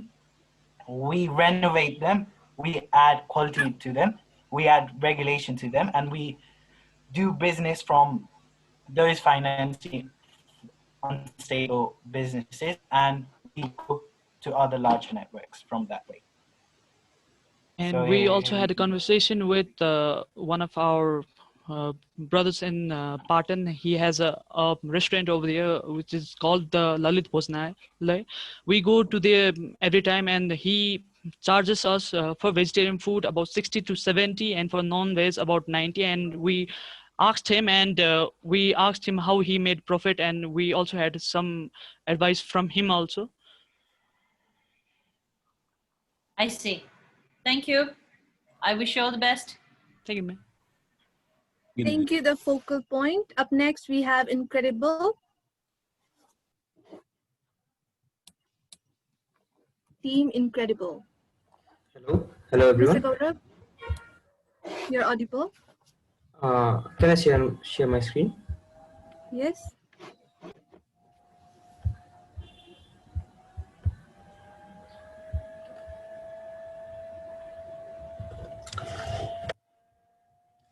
Hello everyone. We are Team Incredible with an incredible idea to impact the lives of 1 million people. Our prize this year wants us to change the food experience of the people and impact the lives of 1 million people. Let's move towards our problem statement that we have come up in our team. We all know the supply chain is flawed. In most of the developing countries, there are more small and medium farmer, more small and medium sized farmer than large producers. So these meal intermediaries, the middlemen form a group to bargain the lower price, to bargain more and more lower price from the small producers, so that they can enjoy more profits. And these middlemen prefer to import from the international markets such as India for Nepal, and they prefer more large scale producers, so that the small producers are neglected in this process. In this process, the small scale producers are given less price, and they make less profit, which is very much demotivating for them, and they start looking for another occupation, and this leads to desertification of arable lands. And another problem is everything goes to bigger market. Like in Nepal, everyone tries to target the Kathmandu region, and every other market is neglected. And this has caused the middlemen to possess more power. This causes they can increase price at any time and create shortage. So we have solution to collect all these small farmers and unite under a single company, so that they can create more negotiating power. And we want to prioritize the local consumer, the smaller markets, and give more to the producers. As we all know that the middlemen are taking more margin and giving less to producers.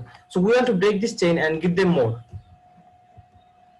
Our model is to create a local producer chains where in a collection center, so we can collect them easily, pay them within 24 hours, and analyze the consumer market to pay them. Our local supplier may involve local retailers, street vendors, and online services to provide them to consumers. So here you can see a local map of Nepal. We can see a big ovals, which are the local market, and the pink arrow denoting that the local market can communicate between them to manage the surplus and the shortages they are having. Feasibility is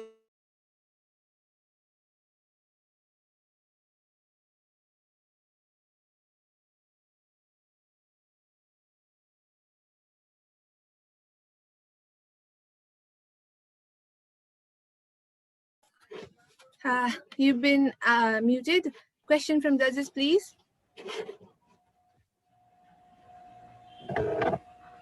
No questions from me. Maybe the other judges, fellow judges. No question also, because it's a similar idea.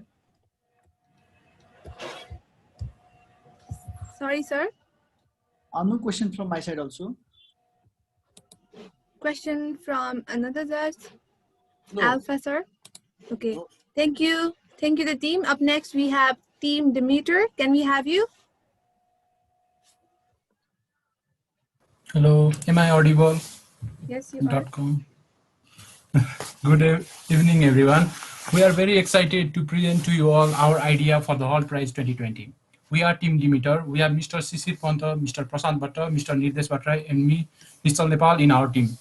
The third world countries, including Nepal, are home to hundreds of millions of impoverished and ill-nourished people. Furthermore, people with somewhat decent income are also poorly nourished, not because of the lack of money, but the lack of access to nutritious food itself. We aim to tackle these problems while actively addressing 3 of the 17 Sustainable Development Goals in the World Prize 2020 with Lean Garden. Lean Garden enables people to harvest about 4 kgs of mushroom per week in a small area of 1 square meter throughout the year, independent of weather and climate. The users will be able to grow mushrooms with minimal effort, space, and money. The users don't need any kind of special training and even don't have to dedicate their time to grow mushrooms, as Lean Garden will handle everything for them. This will provide them with a consistent source of nutritious food along with the ability to earn money from the surplus.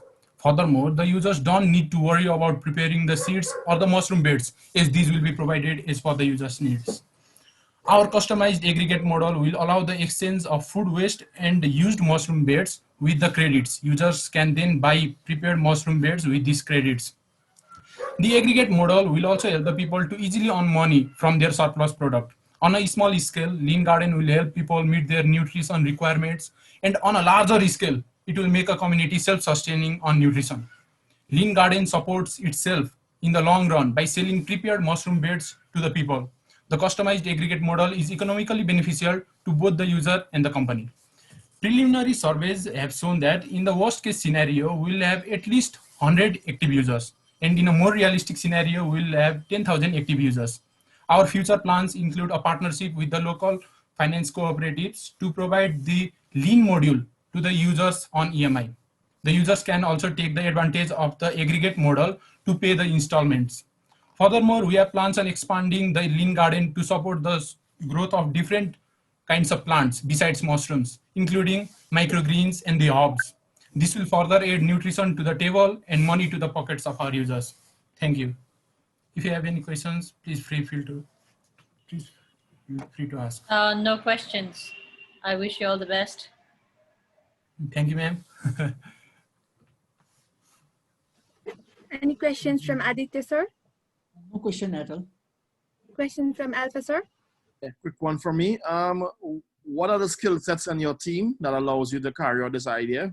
Who are you guys? We are actually all 4 of us are IoT guys. We work basically on IoT and IT, but we are currently on a partnership with an agricultural consultancy company who does major works on farming research. And we are the ones who provide the IT, who provide the technology for making it possible so that we can grow it throughout the year. Thank you. You're welcome. Thank you, the team Demeter. We have up next Violet Thunder. Can we have the team Violet Thunder?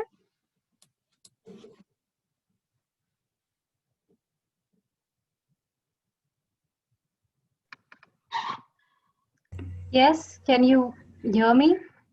Yeah, we can hear you. So, is my slides visible? No, actually, sorry. Now? Yeah, it is visible. Is it? Go ahead. Oh. Yeah, so when diet is wrong, medicine is of no use. But when diet is correct, medicine is of no need. With this motive, I, Dimple Siraugi, on behalf of our team Violet Thunder, present our project Elixir before you all. The social issue we look for is, according to IFIC, healthy daily meals are considered luxury for more than 3 billion people. Also, half of adults have at least one preventable chronic disease related to poor dietary habits. But access to healthy food is a problem. Also, another major issue we are going to consider is, as the population is growing rapidly, there is increasing food demand, and also we have limited resources. And we also need to decrease environmental damages. We also need alternatives for food, meat proteins. Now, to tackle out this issue, we propose energy chocolate bars made up of blue-green algae or spirulina. Now, why spirulina or how algae can tackle out this issue is because it has high content of protein, which can be used as alternative for meat proteins. Their cultivation has several environmental advantages. Also, it can be used to fight malnutrition as immunity booster, and also it is used to treat various diseases. Now, this is our proposed system, Elixir. First and foremost, We'll develop an app which will encourage people to eat nutritious diet, which can actually help them to build up their immunity. It will also allow healthcare centers to prescribe not only drugs, but also dietary instructions to patients, and most importantly, make people aware about benefits of spirulina over daily food. Now, basically, our app will encourage people to use food as medicine to prevent and cure diseases and allow customers to place orders. Once we get orders from our customers, we will prepare ready to eat food and provide it to our customers or patients. And the raw material will get it from whole food markets, which will go under quality testing. And talking about the chocolate bars, will go for spirulina cultivation, will produce and process it and ensure quality. And also and also the unwanted food will be invested as organic manure. And talking about the feasibility and scalability of our project, due to COVID-19, people are concerned towards ready-made foods provided by restaurants. Since our project provides healthy, nutritious food, it is likely to replace many restaurants in coming few years. Moreover, our spirulina chocolate bars can be a good product on market to use as immunity boosters and also alternative to meat proteins. And looking for the competition analysis, currently there are no competitors working in this domain in Nepal. Also, our business model aims to provide employment opportunities to skilled and unskilled manpower. Thank you.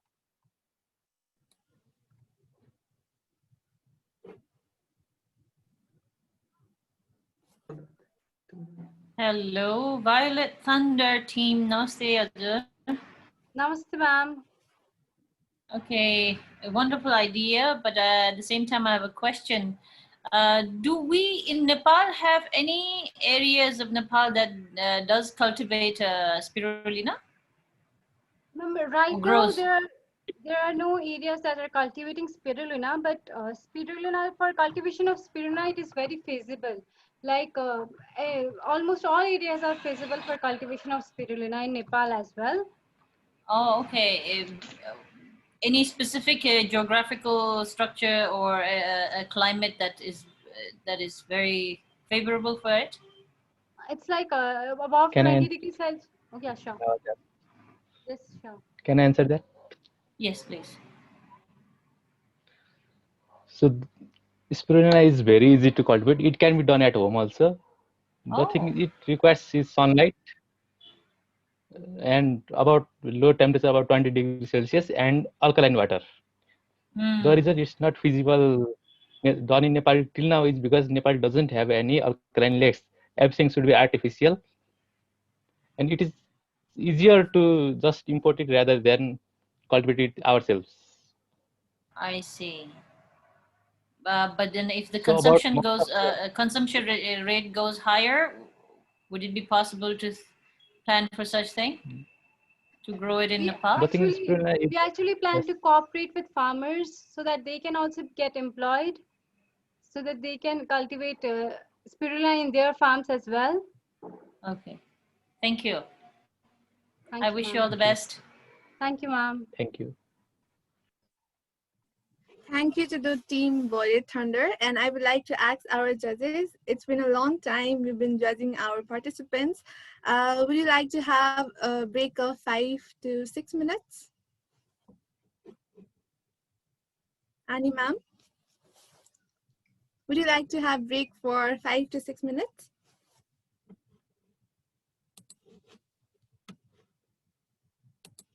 I think it's okay. We can wrap up the other team. Okay, I think Annie ma'am has already gone for a short break. So let's take a short break for 5 minutes. It's 18 to 12 and we are human beings, so we need a break for a short time. So yeah, our judges has been in a break for 5 minutes. It's 18 to 12 and we will start our further judging or for the presentation for the idea pitching after 5 minutes, and that is 18:17, that is 6:17. So guys, all of you were wonderful, and All of you were wonderful, and your all judges has been impressed by your ideas.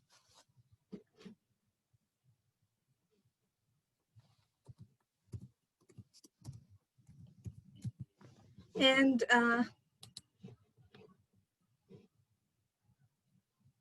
next team is Dream Team. So Dream Team, please be ready. Your presentation will start at 6:17, just after 5 minutes. We have, I will announce the left teams now. Dream Team, Hamro, Samkalpa, Paila, Pitya, and One, Manure X, Revolution for Change, the Smart Kisan, the Empowered Youth, NNEP, ABN, Victors, the Bloomers, and Last Footprint.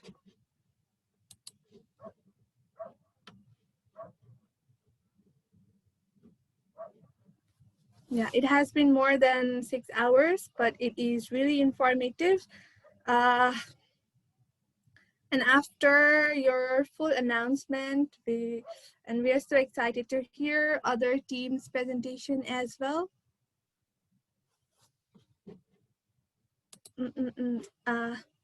After Footprint, we have another team as well, and that is Bean team. It has been added recently. It is Team Bean, BEAN. Please be ready, all of you.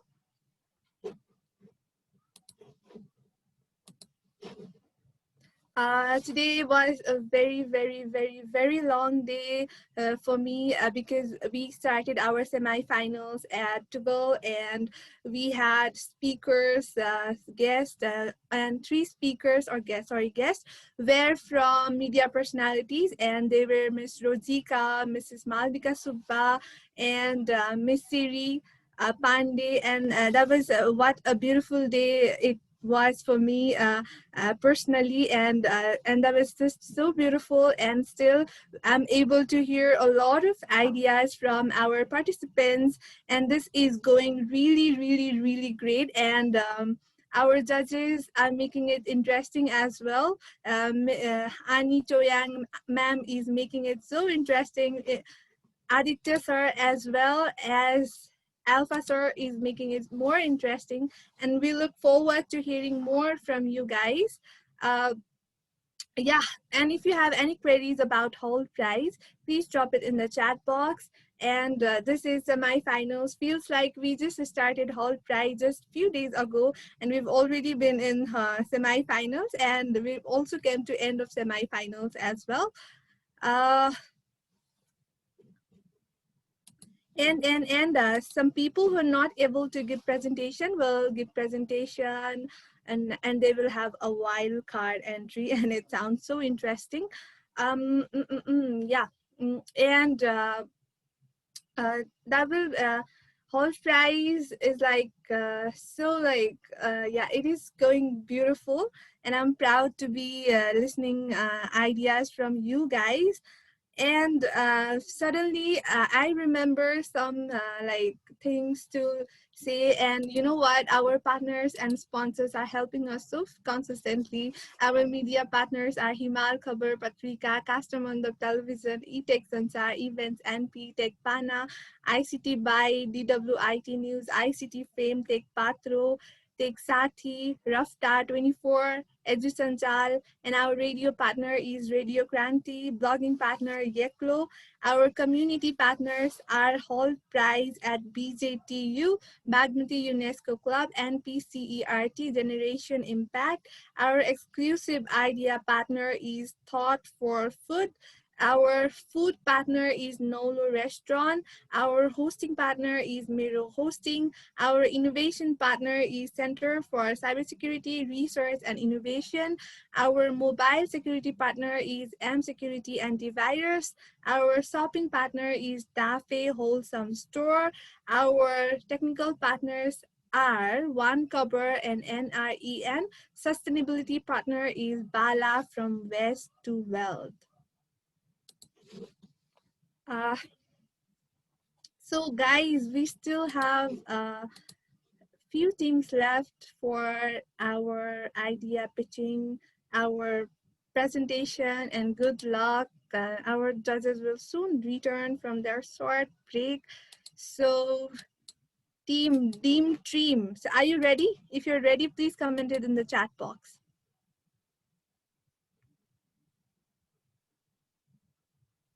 Yeah, someone asked how many finalists will be selected. 20 from today and 10 from wildcard. And wildcard really sounds so interesting to me.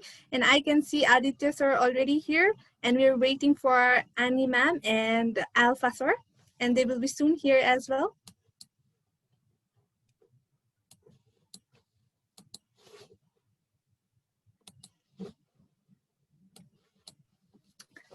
Annie ma'am is also already here, and let's wait for Alpha sir. Yes. Thank you so much, ma'am. Thank you so much, sir. I hope after a long time, the break was really good. So Dream Team, are you ready now?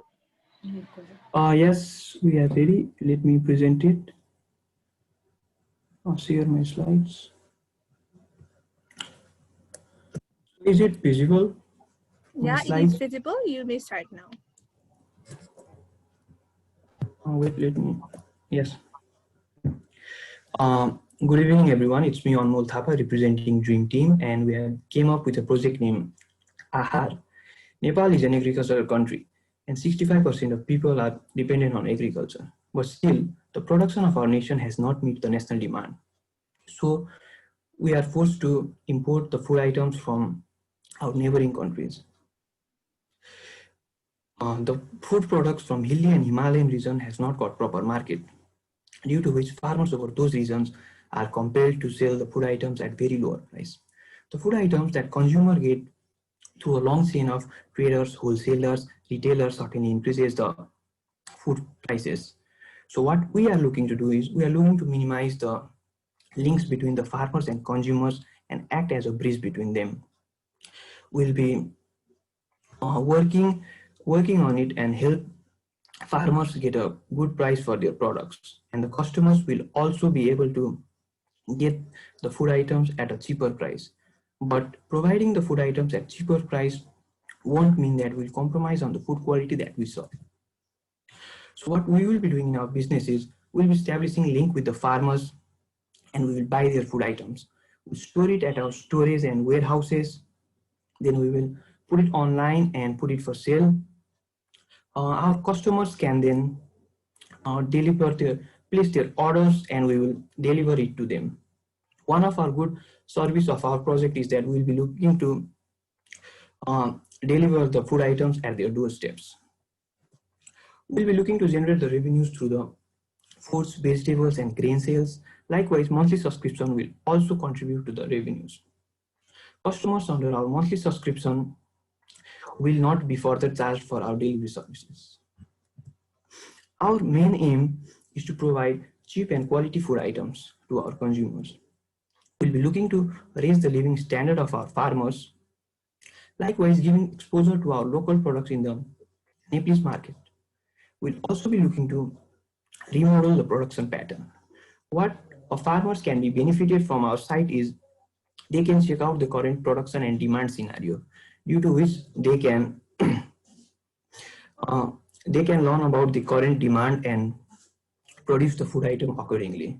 This will certainly cut off the import from neighboring nations, and this will boost the country's GDP. Farmers can also learn about modern agricultural techniques through our websites, and they can restructure their agriculture. This will certainly help to establish a healthy agro-food chain, and both the farmers, the consumers will be benefited from it. Thank you.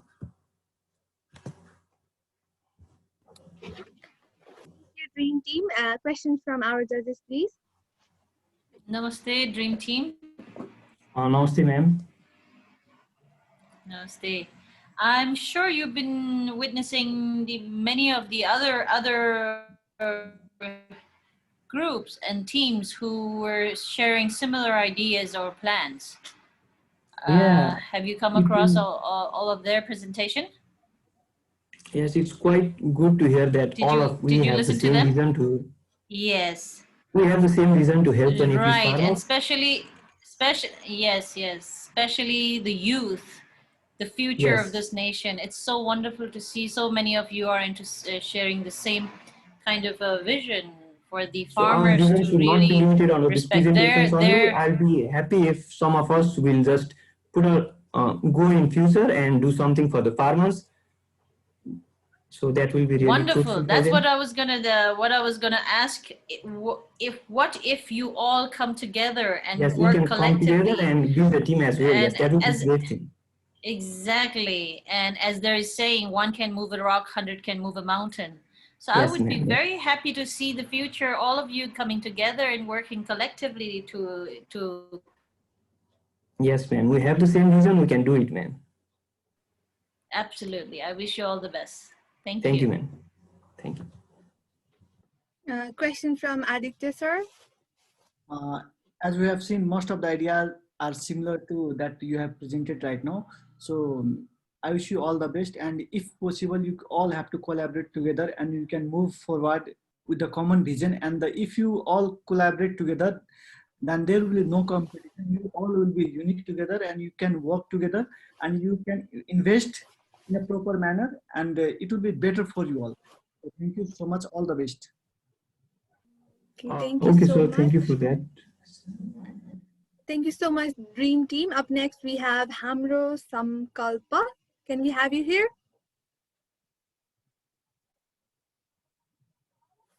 Hamro Team, Hamro Samkalpa. Yes, am I audible? Yes, you are, Mr. Madan. Can I share my screen? Yeah, you can.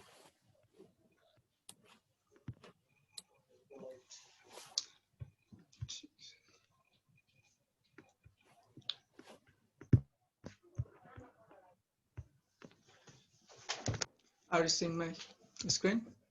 Yes. Thank you. You're welcome. Food for Good Challenge is about creating jobs, stimulating economics by reimagining supply chains and improving outcomes. So the major problems which we are trying to solve are: first, waste management. 1/3 of the food produced is wasted everywhere. Governments are spending billions of dollars on the waste management, but the condition is not good. The organic waste in the dumping yard is producing greenhouse gases and polluting the environment. Second, healthiness and availability of the food. People are not getting healthy food. On long transportation, nutritional value of the food decreases up to 60%. On the other hand, the excess use of the pesticide on the food production is causing different diseases like infertility, birth defect, and the cancers. So to solve these problems, we have two steps solution. First, processing of the organic waste. We process the organic waste through anaerobic digester to produce the biogas, and the digested waste is composted to form the compost fertilizer. Second, we provide our customers the improved aquaponics system in which the fish and the plants are produced together. The fish manure is filtered by the filter and it is mixed with the compost and water to provide to the plants. Feasibility and viability. Talking about the economics analysis for the company, initial investment would be around $120K and investment will return within 2 years. First, for customers, the investment for the installation of the aquaponics system will be returned within 2 years. Talking about the markets, as Nepal is an agricultural country, but government is not able to provide excess fertilizer. There is a huge market for the fertilizer, and competition is very low. There are only few couples of companies in this domain. And the improved aquaponics system creates the market for the fertilizer even in the city areas. So the impact of our projects are, it converts the waste into wealth and reduces the pollution. And the improved aquaponics system helps people to produce healthy food even in the city areas, because it also can be installed in the roof of the houses. And this system saves the water, land, and time too. And as the skilled and unskilled human empowerment is required for the installation of the aquaponics system, and also for the waste management system is required. So the employment opportunities can be created in large scale. Thanks.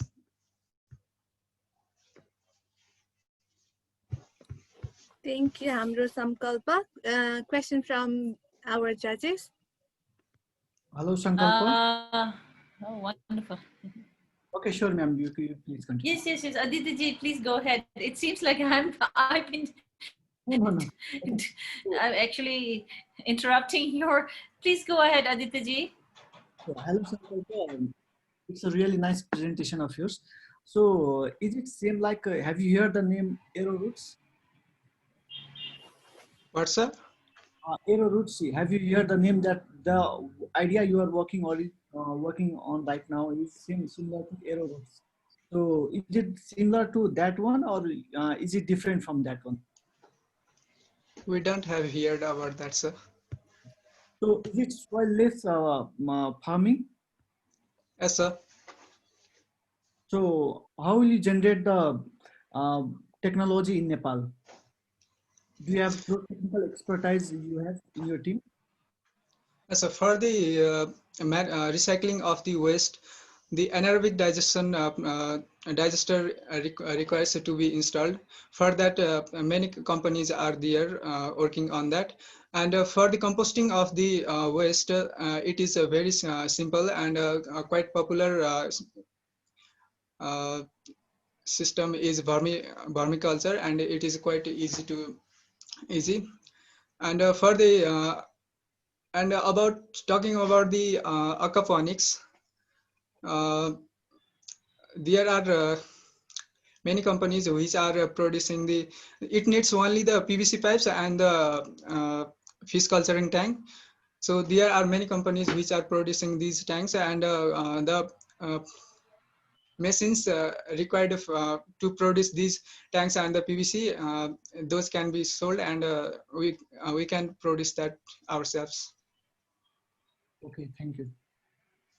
Thanks, sir. Thank you so much. Up next, we have Paila, a step towards the change. Can we have the team Paila? A step towards the change.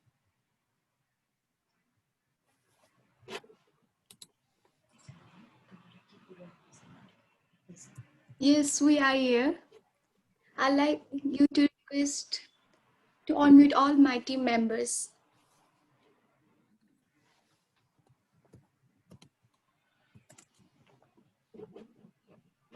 Someone from our organizing team, can you please unmute Paila team?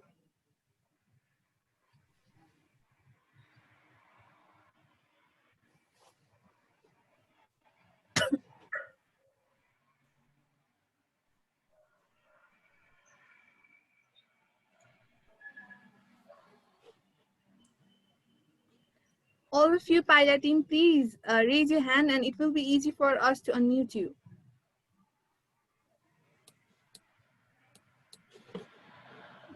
You've already been unmuted, Team Paila, so please. Yes, may I share my screen? Yeah, you can. Okay. A warm good evening to all the respected panel of judges and all the participants present here.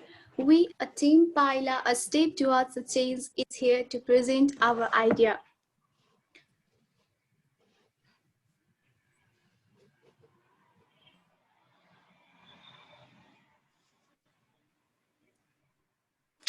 At first, let's have a summary of the problems that the common people are facing. Although Nepal being agricultural country, only 33% of the gross domestic product is obtained from agriculture. This is due to less production of raw materials and also the wastage of products at the place of production. Less production is mainly due to the bad quality of seeds and the lack of proper knowledge in the use of fertilizers. Due to this, our products are not getting proper market. If we see in the distribution sector, farmers are compelled to sell their products in a very low price to the intermediaries immediately after harvesting due to lack of transportation and storage facilities of goods. Therefore, the condition of farmers can never rise above the poverty line, which ultimately affects the whole country's economy. Now, for overcoming all the above problems, we have come up with the project model. At first, we will eliminate a long route of middlemen. For this, we are providing storage and transportation facility to the farmers and opportunity to farmers to directly link up to market. We are also providing the provision to check the nature of soil so that the type and amount of fertilizer can be determined easily. We move forward to solve the price fluctuation problem at the distribution sector and decrease in the production rate at the production sector for farmers by being as a friend to both the producers and consumers. Now, let's talk about the project ecosystem. Development of smart app which connects the producer and the consumer directly. And we are also providing the transportation and storage facility to the farmers in very low interest rate. Also, the extra revenue to the farmers if their products are in the high demand, and also the good quality of seeds and fertilizers at the reasonable price. Now, let's talk about the feasibility and scalability. If the production is high and the price is reasonable, we can easily get the proper market for our products. And excess products can also be exported to the neighboring countries. From there, we can get the revenue. And also we can provide the economic employment opportunity to skilled and unskilled manpower. And also we can expand our business all over the country and have interstate transactions. And for challenging the $1 million, we have to set up the office and also all other miscellaneous. For this, we have allocated the 20% of the fund, and for buying the products and the raw materials, we have allocated the remaining 20%, and for human resources and seed and fertilizer management, 10%. And we are also providing the training programs and also the awareness program for the farmers, and for there we are allocating 5%, and machines and devices management also 15%, and miscellaneous remaining 10%. Thank you.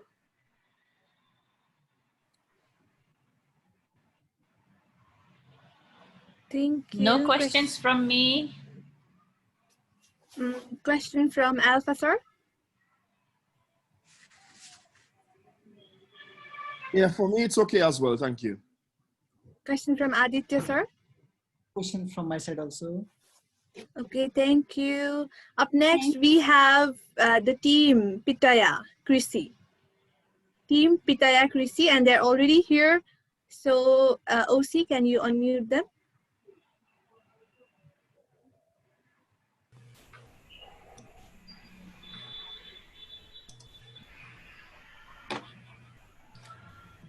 Hello, am I audible? There you are, and your screen is visible as well. Okay. Hello, everybody. My name is Prayash Pandey, and I'm from Group Pitaya Krishi. Let me start off by giving you guys a number: 5,252,830. This is the number of people below poverty line in Nepal. We, Team Pitaya Krishi, plan to decrease this number as much as we can by building community farms and employing those people. $1 million is a huge sum of money, but it comes nowhere close to help decrease this poverty. So what we need is a steady source of income. We need a golden goose. Let me ask you a question. What is a fruit that is relatively easy to farm, very beneficial to health, can be sold at a fairly high price, and still isn't produced to meet the demand? Dragon fruit, also known as pitaya. It is one of the superfoods that is very high in nutrition and is especially helpful to diabetes patients and pregnant women. We intend to make a farm of 50 ropenis in Kavre district of dragon fruit, and we intend to use the community's people to produce and sell the food. In the first phase, we'll sell the food to the wholesalers, and after a couple of years, we plan to set up a mobile market, online delivery system, and we can directly sell it to the consumers. And if you can produce enough, we also plan to export it. The plan is like this. After 6 months, the construction, plantation, and hiring of the workers will be done. After 2 years, storage room and cold store construction will be done, and the production and delivery will start.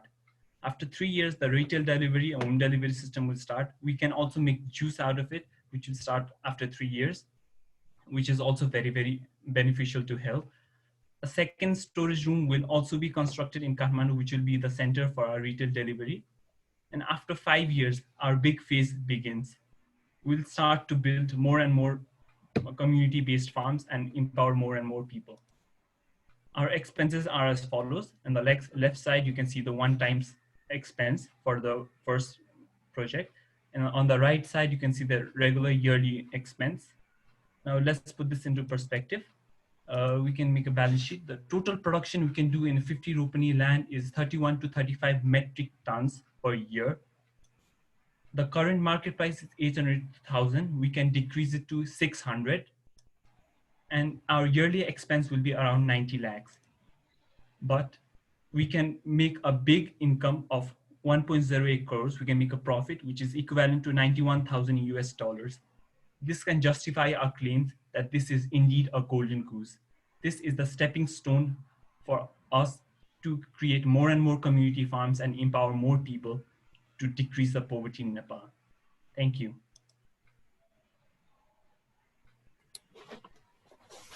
Thank you, Peter. Chrissy, question from judges? Yes, hi, Pitaya Group. Hello, ma'am. Namaste. Namaste. I love this fruit, dragon fruit. And thank you for coming up with such an idea in Nepal to cultivate such Thank you, ma'am. Agriculture.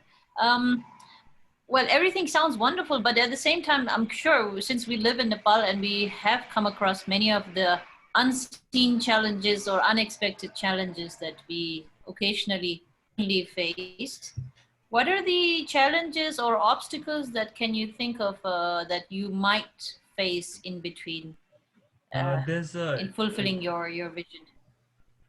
Ma'am, do you mean for the production of dragon fruit, or do you mean for yes, productions and sales and in general overall?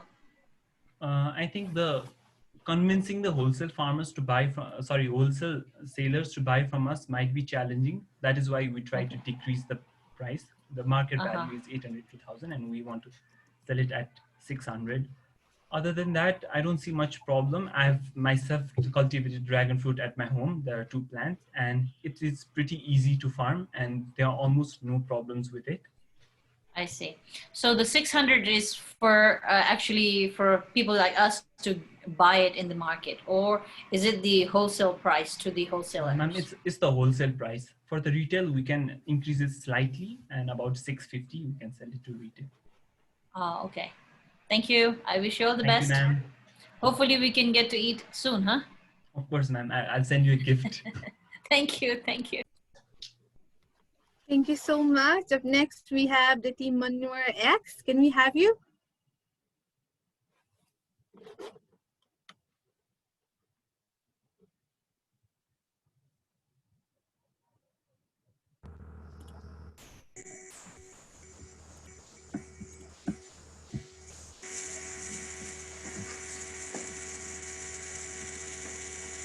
Hello? Hello? Hello, Ginu, you're audible. Thank you so much. Hello everyone, my name is Ginny Nechu and I'll be representing Manure X on behalf of my teammates, Ginny Shrestha, Chitit Khanal and Babina Bandara. The theme of Hall Prize 2021 is Food for Good, and the name itself suggests the improvement in the food system. The top 3 problems that we have shortlisted is limited food access, food waste, and unsustainable agriculture practices. The inability to access a sufficient amount of food is an issue that plagues population globally. Globally, consumers and farmers alike are unable to access the market or afford the cost of consumption or production. At most, only 40% of any crops is marketed, with only 1/3 of farmers selling to the market. Also, in intensive farming method, which uses very excessive amount of fertilizers and pesticides, have a very bad impact on our arable lands. About 5 to 10 million hectares of arable farming lands become unusable every year. To solve this problem, we have a flow chart. The journey of the solution begins by collecting the biodegradable waste, which will be converted into compost manure. This compost manure will directly impact on sustainable agriculture and employment. Our business model will also look after the marketing and distribution of crops, and after undergoing of the crops through our food industries, the distribution level, as shown on the slide, will be starting from level 0 to level 3. All our solution will be governed by our online platform, which will connect farmers and buyers, app which will be providing loyalty points as incentive, and inventory management system which will take care of distribution of food and its products.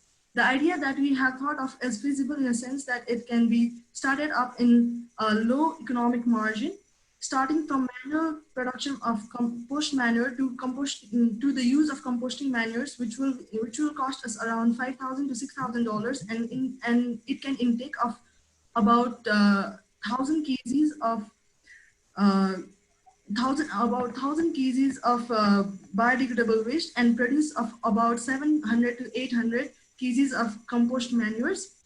Also, our distribution level is scalable from level 0, which will be going up to level 3 as our business booms. Last but not the least, our impact are on the field of agriculture area, financial area, IT sector, and food industries. Coming to the part where we channel our $1 million, we'll be investing on collection of waste, production, training, and production, manual management, collecting crops and providing market to the farmers, designing of app and the inventory management system, food industry setup, and distribution of the products. Thank you. Any questions? No questions. I wish you all the best, Thank you, ma'am.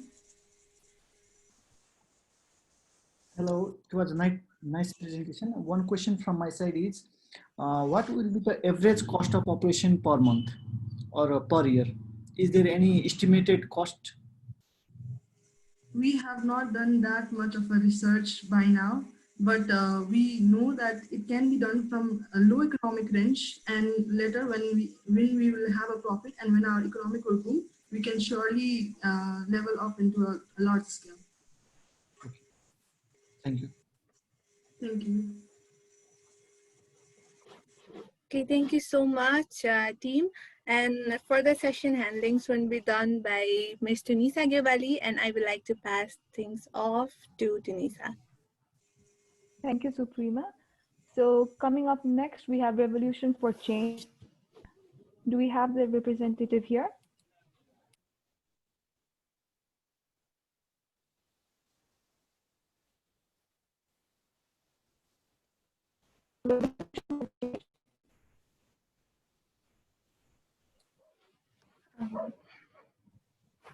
Then we can move forward to Smart Kisan. Is Smart Kisan here?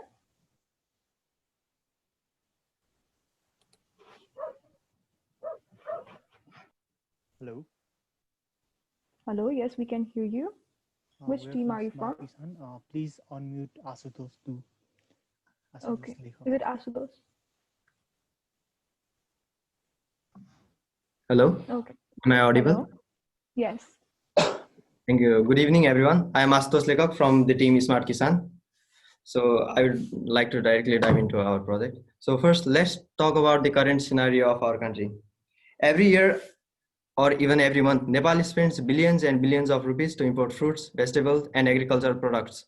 While 60% of the people here in our country are involved in agriculture, and most of our land is also used in agriculture.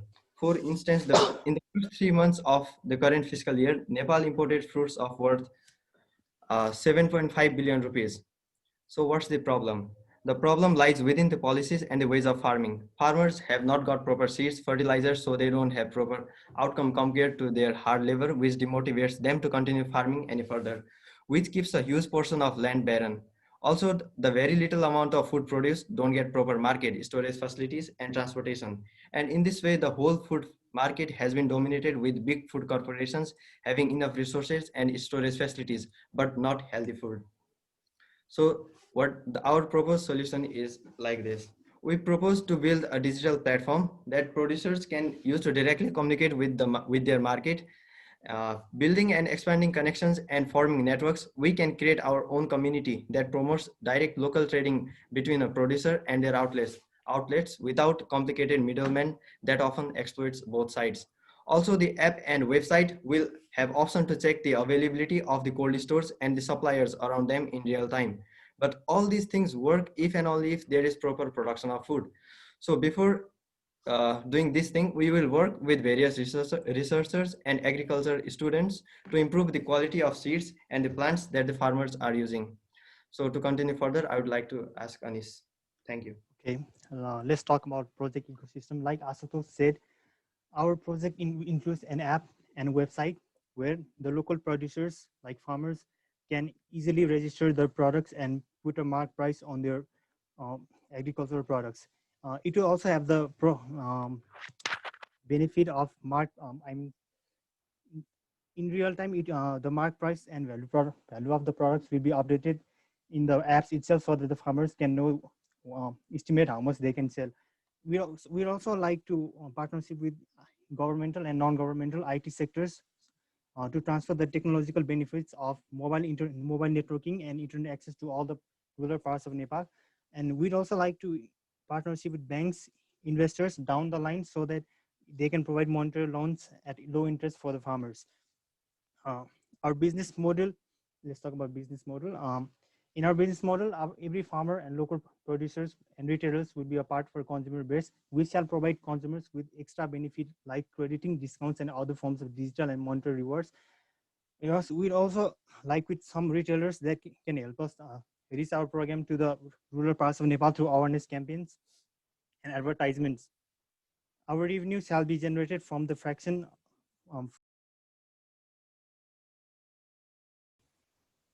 You have been muted because the time is up. Now let's go towards the question and answer.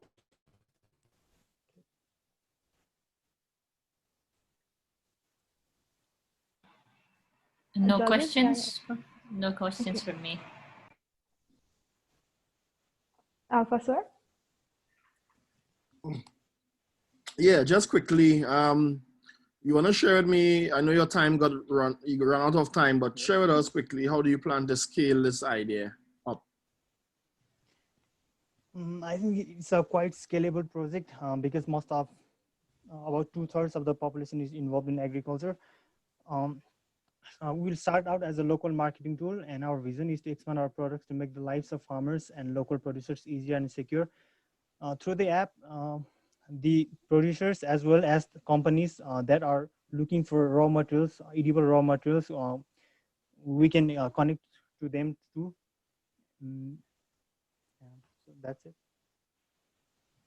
We'd also like to work on the research facility, and if possible, genetic engineering and cross-pollination to produce better seed quality and transfer to our project to farmers as well. That's it. Thank you. Okay. Thank you. Okay, thank you, Anish and the team. Now let's move forward to the other team, the team 1. Team 1, are you here? Team 1? Anybody from team 1? Okay, so team Smart Kisan, are you here?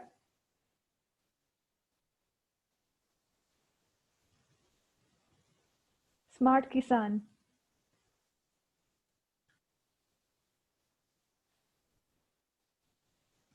Oh, okay. We've just done. Hello. So let me invite. Hello. Yes. Okay. Do we have anyone from Revolution for Change? Oh, sorry. Hello. Yes, is my screen visible? Yes, it is. Okay, I would like to start now. Hello, hello to the judges and the hosts and all the fellow participants. I am Isan Panti from the Empowered Youth. I bring to you Hatimalo. The Hatimalo is a project that considered many problems, but a few key problems that we try to address were the barren land due to excessive use of chemical fertilizers or lack of workforce, and use of land for urbanization. And another key issue we thought was popularization and usage of highly processed and junk foods, the low quality unhygienic ones. This also correlates to quality food products being expensive because of the various middlemen and so on. And another key factor that we thought was a problem was there is lack of proper agricultural knowledge, training, and techniques within our community. So we thought of creating a hybrid organization, meaning our organization will have a profit part and a non-profit part, and it will have 4 phases for expansion of the organization. The first phase and the most important phase is the community-based centers. What will the community-based centers provide? The community-based centers will provide seed bank, fertilizer bank, basically storing and providing natural fertilizers and seeds to the local farmers. Another main point will be it will also work as a food bank. So uh, in restaurants there will be a lot of food left over at the end of the day, or maybe some people may donate in form of food, and we will be channeling them to the needy. And another, will be producing indigenous food existing within the community, like some juju dhau or good, something like that, which will promote the community. And we will be providing basic training and awareness programs regarding farming, agriculture, business, and whatnot. Uh, uh, if we uh, if we have enough growth, we can also we move on to phase 2, which is direct link between producers and consumers, and that will mean establishment of an application for consumers to directly communicate. So next will be research and training. We will establish a research center and a training center for advanced training opportunities, and we will be giving free opportunities for the needy and unemployed. And phase 4, for ensuring long-term growth and sustainability, we will be will be using futures for production startups and farmers. Okay, so for the feasibility, from competitor analysis, we have found out that there are no business competitors as of right now. There are few NGOs and governmental organizations that work in few regions like this, but there is not an exact business model present here. So our organization will be able to provide employment in large amount of sectors, from technical to labor force, and our organization will be able to effectively sell products like seeds, fertilizers, and fruit products at half the market price because of the lack of middlemen and localized production. And our project allows. I'm sorry, your time is up, Ishan. Now for the questions. Namaste, Ishan. Hello. Namaste, ma'am. Namaste. Well, my question to you is about the food bank. Like, you leftover foods. What do you exactly mean by leftover foods as such? What? So what we thought was in many restaurants in Kathmandu and all over the city, they will always have some leftover food, right? Because of some maybe more production and less consumers. And so we found out that in various other cities like US, France, and whatnot, they have been channeling these foods and distributing them to the food banks. So people who really can't afford the food can go there, approach there, and have a meal. I see. So you would you would distribute the food on the same day, or you would distribute the food on the next day? We will try to distribute it on the same day, and depending on the food that we get, we might try to preserve it for another day and another time. Wow, that'll be challenging, I think, because you see, it might go bad, and then that might actually cause some unfavorable experiences because it might harm your health if you end up eating leftover foods that is not fresh. Yes, so for that we will try to like at the night. So we establish a night food system or something like that, or some fast foods that will stay fresh for some certain amount of time. We might be targeting those. I see. Okay. All the best. Thank you. Thank you, ma'am. Thank you so much, Ishan. Do we have any questions from Alpha and Mr. Aditya? No question. Okay. None from me. We can move along. Okay, thank you. Thank you, Ishan and the team. Now let's go on to the next team. It is NNEP-ABN. Do we have them here?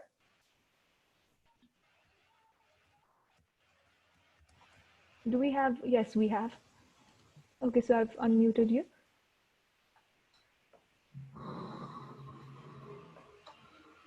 Hello? Hello, am I audible? Yes, please go forward.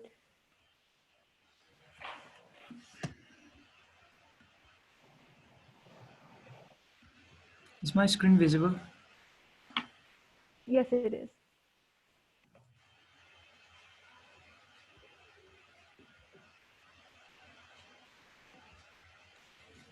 Okay, Namaste everyone. It's me, Naveen Adhikari from team Naya Nepal Abhiyan and NEP Avian, and we are presenting you the D-Agro industry. And here we have our team members, and we'd like to explain our plan in these 4 points, among which our theme is agro industry, which is a self-sustaining farm, supply chain network between the producers and a market, quality assuring food products. And the problem is degrading economy due to the imbalance of import and export of our country in agricultural sector, the lack of proper market and the value for the local producers, lack of employment opportunity for the youths, accessibility to agricultural experts and the vet doctors for the locals. So we can see the chart for the imports and export of cheese and curd, similarly for the butter, and finally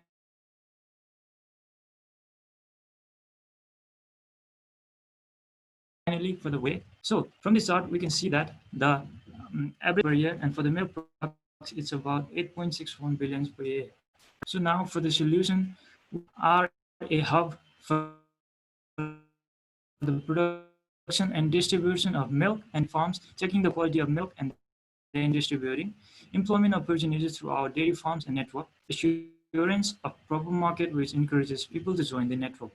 So feasibility and scalability. Since we are importing a lot of dairy products from India, thus goods produced in our industry will definitely be consumed in the local market. We can expand our industry by adding ag, sheep, and other farming lands depending upon the geography and the climate of different places and the countries. So we have a calculation from a book of 5 buffaloes approach, and there will be cost of 7 lakhs, and the income will be about 5 lakhs 37,000, and benefiting in the first year we'll have a loss, but in the next year we don't have to buy buffaloes and all those workers and all, we can benefit it. So for the 50 buffaloes plan, we have a total cost of 46 lakhs 50,000 and the income of 51 lakhs 71,000, from which we can surely get the benefit of 5 lakhs 21,000. Similarly, in the second year, we'll have a huge benefit in this way. So I'd like to sum up our plan in this diagram. So we will have a farm and a field from which we will produce goods, and we'll have connection with the locals. And the locals will contact us, will collect the goods into our storage and processing unit, and the storage and processing unit will process like raw milk and processed milk powders, meat and cheese and curds, and then transport it to the market. In this way, we will give a proper market to the locals and assistance of the veterinary doctors and agriculture experts. In this way, we can enhance the agricultural sector of our country easily. So this much, thank you. We are ready for the questions. Thank you. No questions from me. Do we have any from the other judges? I have one question from my side. So can you please move your slide back to the financial part?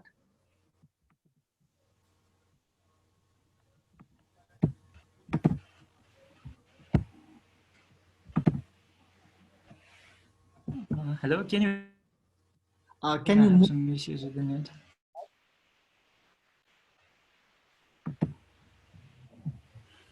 Is it 13? Yeah.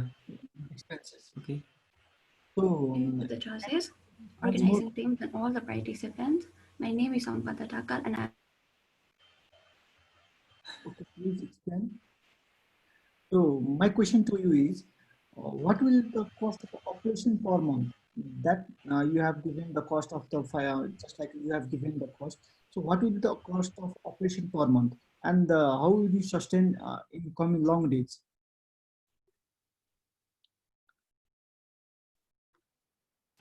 For month. Okay. Yeah. So here this business plan shows for the year, but first, if we are trying reproduce them so that they will bear baby calves, so that it will take some time in first month. But as we see, dairy farms are very practicable, and people are doing it in often scale. So we are just trying to do a thing is that we are oneself building a dairy farm just to support a market, but our main intention is to expand it to a local farm where we will do farming of other like goats. We can include eggs and sheep. In this way, we are also trying to build a biogas plant from all the wastes that we create in this de-agro farm. So our plan is not just an industry that includes dairy. We have a very expandable plan that can be built up to many different things. Like there is, we have seen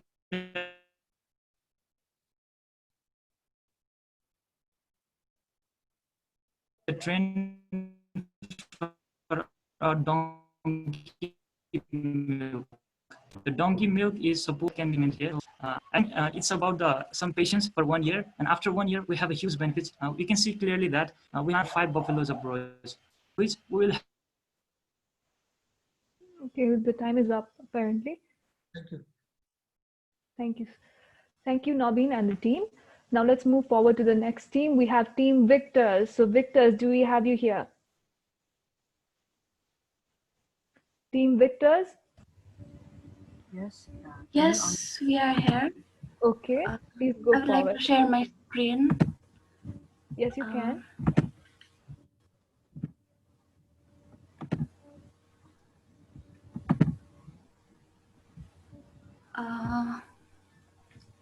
Can my screen be seen? Yes. Hello, good evening to the judges, organizing teams, and all the participants. My name is Sampada Dakar, and I'm here with my team members, Sazil Awale and Sri Niraula. We are from the Team Victors, and we will be presenting our project idea named as Food Action. Our project motivation comes from the fact that there is food wastage that can happen at production, transportation, and distribution stage. In fact, worldwide, 1/3 of all food produced is wasted, which is a serious concern. Regarding Nepal, the wastage mainly happens at the production stage and distribution stage because of lack of market access. It is shameful that despite being an agricultural country, we are heavily importing. Besides these major issues, there are minor issues such as selling of superfoods such as quinoa at underrated price due to lack of market information.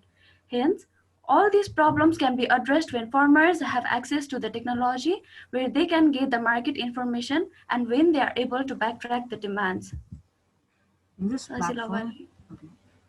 platform, farmers can initiate the auction or bidding for their food products starting at minimum price. Customers, mainly the food distributors, can start bidding for higher values for a limited time. The bidding food values are presented as a live stock market. After the bidding, the customers can rate the farmer based on the product and its quality. The auction creates unprecedented opportunity for the sellers. It also maximizes the value of products and cultivates a healthy competition between farmers as well as the investors. Our auction platform is on the internet, so anyone from anywhere can start or participate on the bid. This means local business can also benefit from the exposure. Sri? The data from the auction can be used for the creation of the prediction model that can forecast the most demanded and highly valued food items. With these informations, Farmer can focus more on the demanded items, which indirectly prevents the wastage of the food by minimizing the production of the less consumed ones.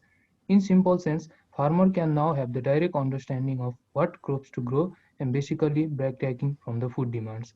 Our auctions also awares the farmers about the actual values of the food items that they were selling at the underrated price. This way they can get the actual price of their hard work.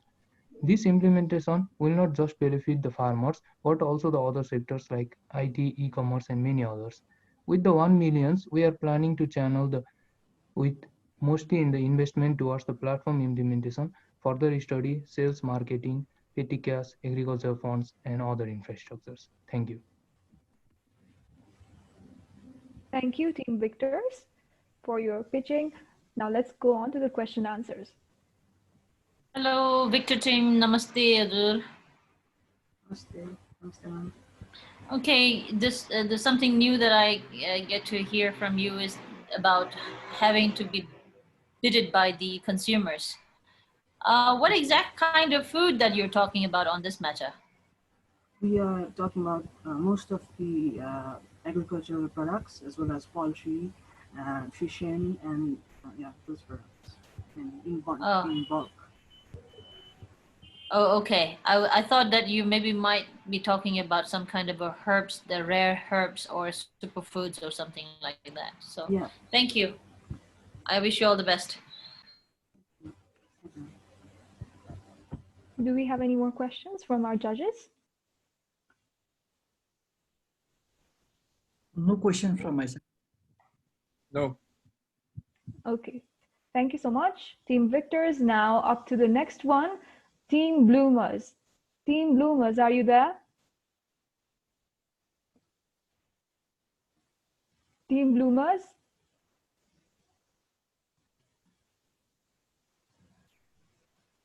Hello. Do we have Team Bloomers? Yes. Yes, we can hear you. Is the slide being Yes, seen? yes.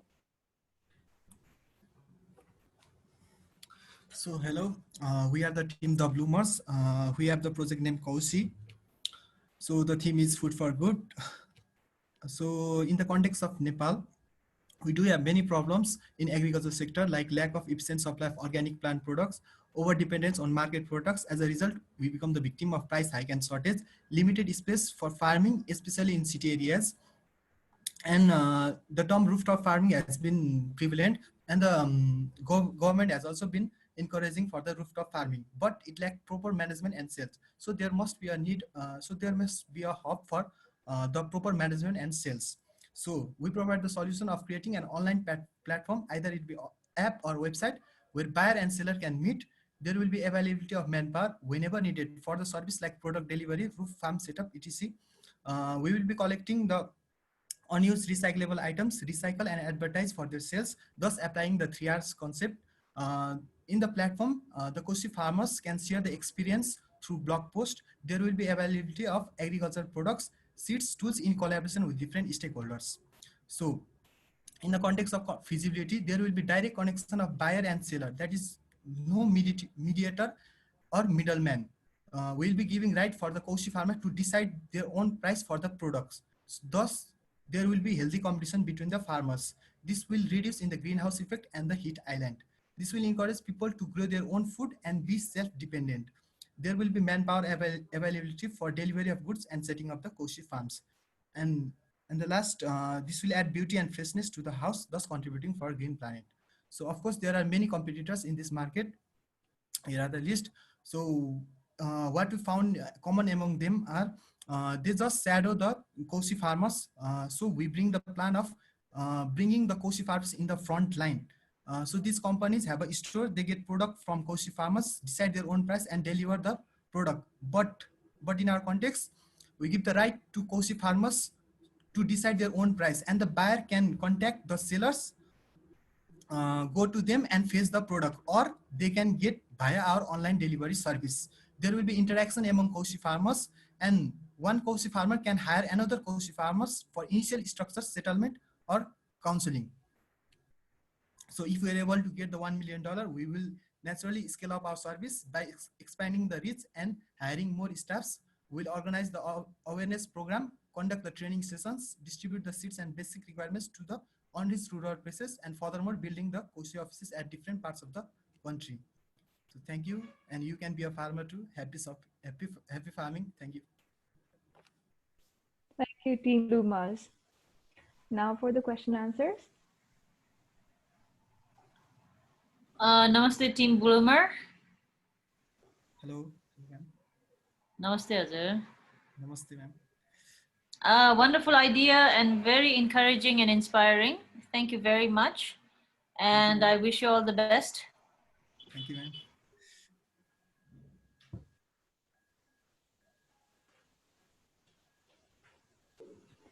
Do we have any more questions? Great. Yeah, good presentation.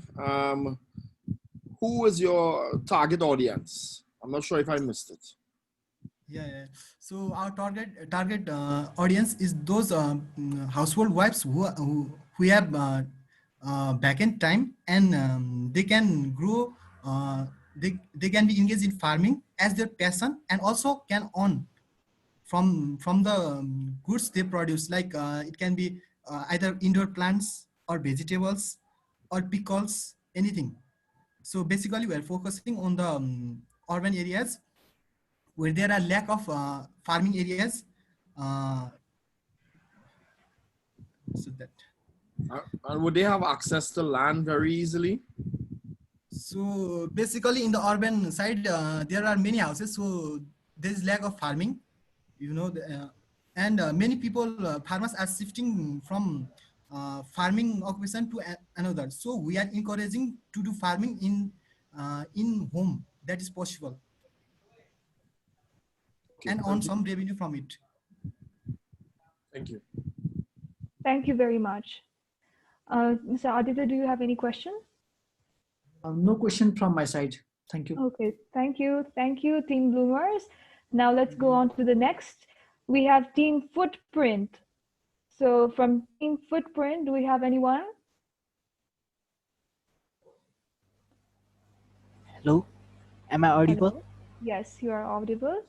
Can you unmute Go Sarada? Okay, Sharada, can you give her full name? Sarada Paudel. Okay. So hello. Hello. Hello, we can hear you. Can I share my screen? Yes.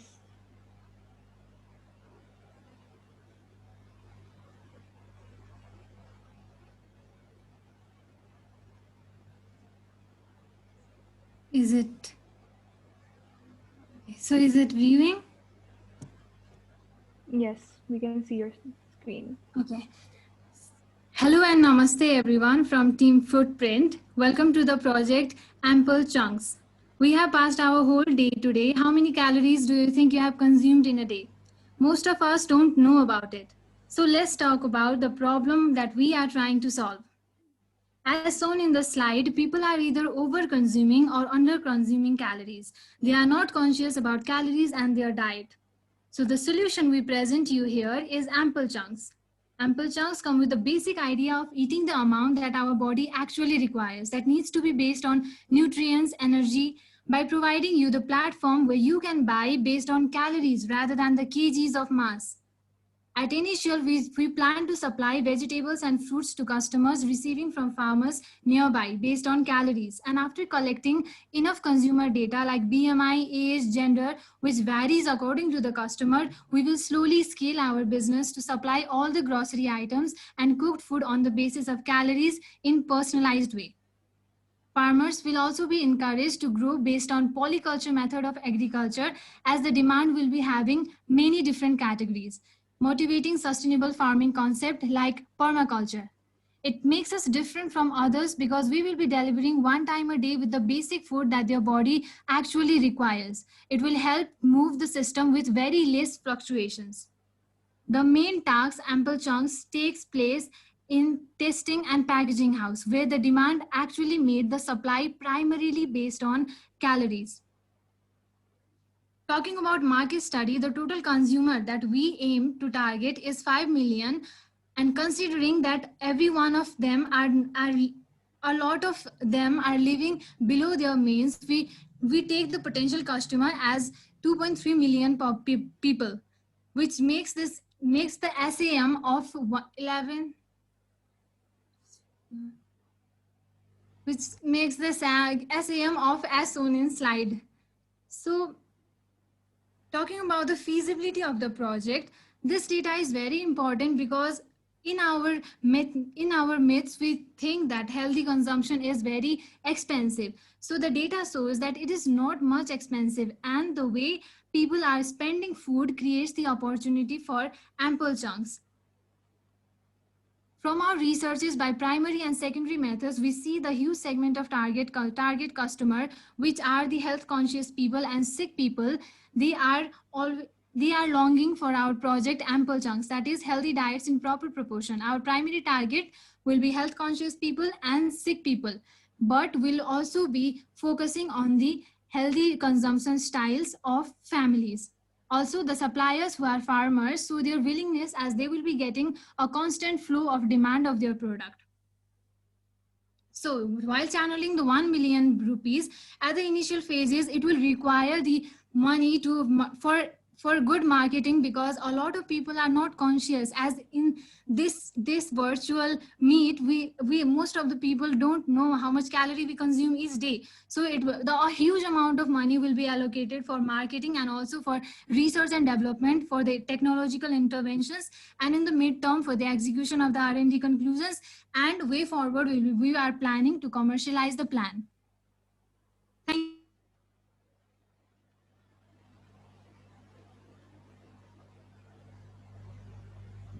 Okay, your time is up, Sharda, so we have muted you.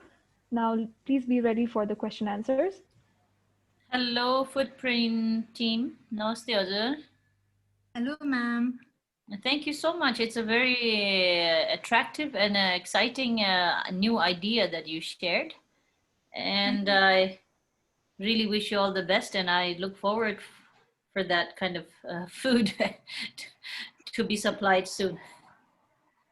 Thank you so much, ma'am. Take care. All the best. Thank you, ma'am. Do we have a question from Mr. Aditya? Yeah.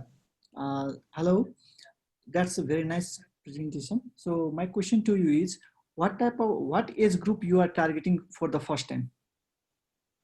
For the first time, we will be targeting to the health conscious people, majorly focused from sick people who are suffering from chronic diseases, long-term diseases, and the people who are requiring the consumption of food based on calories, like those who goes to gym or who does yoga, or who are just conscious about their health, or who want to invest their part of their income in something that's healthy, that's worth it.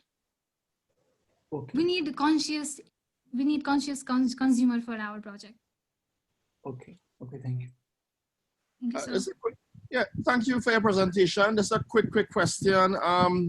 I would just like to give me an overview of your business model. I mean, I guess sort of how you plan to make money and expand into the future. Thank you.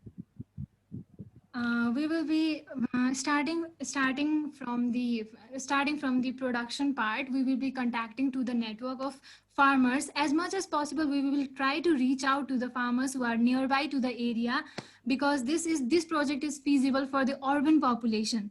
So we will be talking to the network of farmers near the area, and we will have our distribution center, which will be our packaging, testing, and allocation of the categories which will be supplying to the families. So things come from farmers, are allocated in distribution center, and the demand comes up, and the allocation is done based on the demand, and it will be supplied to the customer, and it will require a lot of distribution center. So we are trying as much as possible there not be any gap between the farmers and the customer as much as possible, but it all depends upon the feasibility of it. And the major target is providing the calories rather than the mass of food, rather than just the junk of food. Because food are made to be eaten, food are made for body. Thank you very much. Excellent answer. Thank you so much.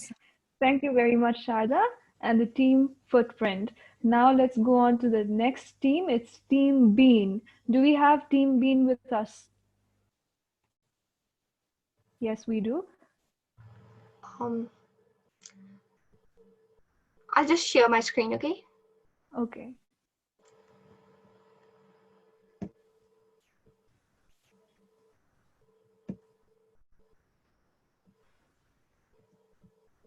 Is my screen shared? Yes.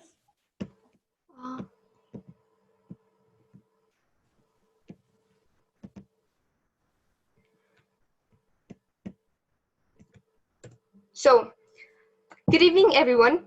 Our project is Bean. Bean symbolizes the basic food that we all eat once in our life.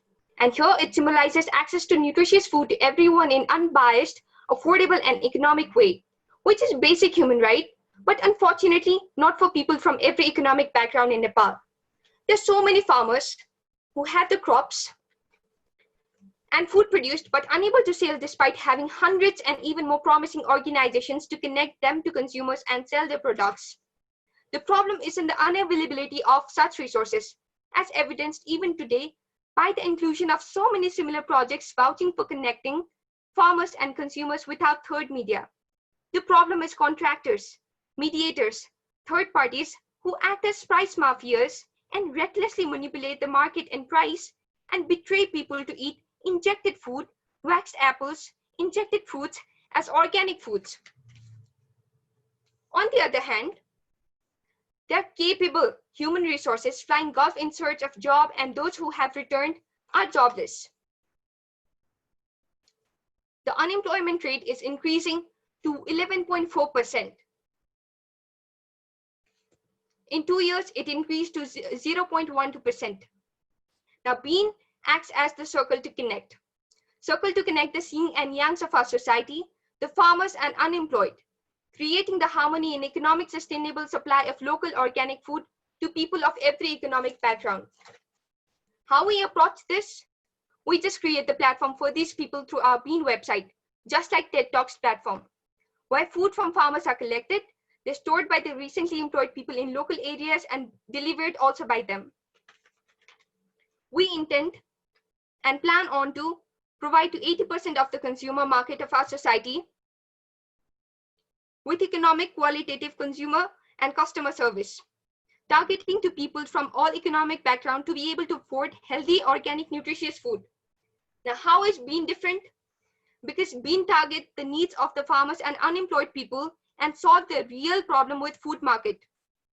Like we save for the farmers, we save them the tensions of whether or not being able to sell the products, earning enough profit for the service, waking up at 3 a.m. and traveling from their village to valley till 2 p.m., totally hungry and tired only to sell their product in less than what they deserve.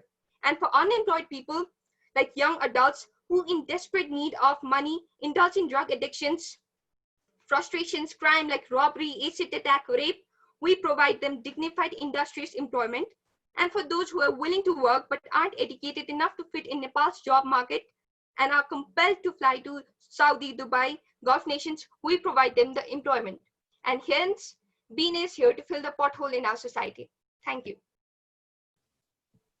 Thank you very much, Soni and the team Bean. Now let's hear some questions for you. Team Bean, namaste. Hello, Team Bean. Hello, Namaste. Oh, sorry, Soni. Namaste, Soni. Hello, ma'am. Hi, Soni. Namaste. Namaste, ma'am. Thank you so much, including you and many others that I heard today. I listened to with such similar kind of ideas to uplift and promote the living quality of the farmers and to uplift the value for their products and to improve the quality of life in food consumption for all. Thank you so much for such kind of ideas and aspiration that you all carry. I'm very, very, very happy to hear so many of you sharing similar aspirations and your plans and ideas. So I wish you all the best, and I really, really hope that you all, including myself, of course, will be able to really transform the quality of the food for all of us to have a better quality of life and better quality of health, so that we don't have to spend so much money on the medicines or the surgeries and on, especially in the name of treatment. We don't have to consume so many of these chemical medicines and go through the surgeries. So I hope we can spend more money on into improving the quality of our food consumption. So thank you again, once again. I wish you all the best in everything that you do, and especially in this area. Thank you, ma'am. Thank you very much. Take care. Okay. Any other questions? Do we have one from Mr. Aditya? Okay, no question from my side. Thank you. Okay. From Mr. Alpha? No questions from me. Just like to say congratulations, all the best. Okay, thank you. Thank you, Team Bean, for your wonderful pitching. Now, this is the final call for some of the teams that were listed but did not appear. So if you are here now, then please let us know. So the registered teams who were not there earlier were Team NUR, Team Room Sewa, One, and Revolution for Change. So do we have these teams with us today?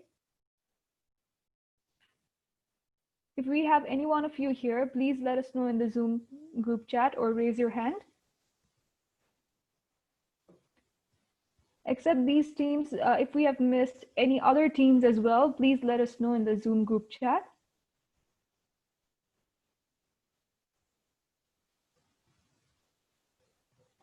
Since we have no responses, I believe that the pitching session has been over, with all our participants having had their chances to pitch to our esteemed judges. So before I announce that this is the end, I'd like to request our Deputy Campus Director, Mr. Vivek Malik, to provide the token of love to our esteemed judges. Hello, am I audible? Yes. So, hello Ani ma'am, hello Mr. Aditya, and hello Mr. Alpha. So my name is Vivek Malik, and I am the Deputy Campus Director of Hall Prize at IOE. So before you guys go, I would like to thank you guys from the bottom of my heart for accepting our invitation as a judge for the semi-final event of our Hall Prize at IOE. And also dedicating your valuable time for judging all of our participants. And in fact, you guys have been with us for around 4.5 hours. And in this 4.5 hours, you guys have completed the judging of around 40 teams, I think, approximately. So that is a huge number, I think. And so, and not just you guys did the judging, but you guys also gave some of your valuable suggestions to the teams so that they can improve their presentation or ideas in the final event for those teams who are going to be selected today.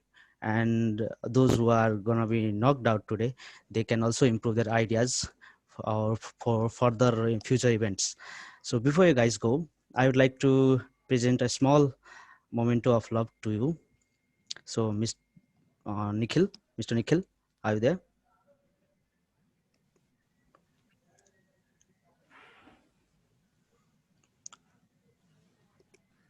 Hello, Nikhil. Please present.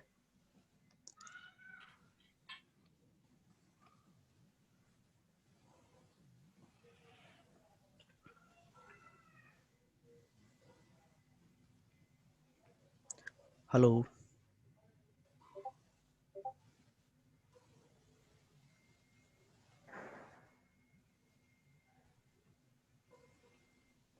So as our team member Okay, will okay. do that, I we'd like to request our judges to give some of their views about today's event and also their message to the participants. So may I start from Miss Ani? Well, thank you. I'm deeply moved, and actually, I deeply rejoice on the fact that it's so wonderful to listen to these so many of these young, vibrant students with so much ideas and plans to really contribute to the society in transforming the quality of the foods from really sad scenario towards a very better and very positive future. It sounds very promising and very encouraging. So I'm very, very happy to listen to them, and it gave me a sense of deep, deep satisfaction and gratitude actually towards them, really.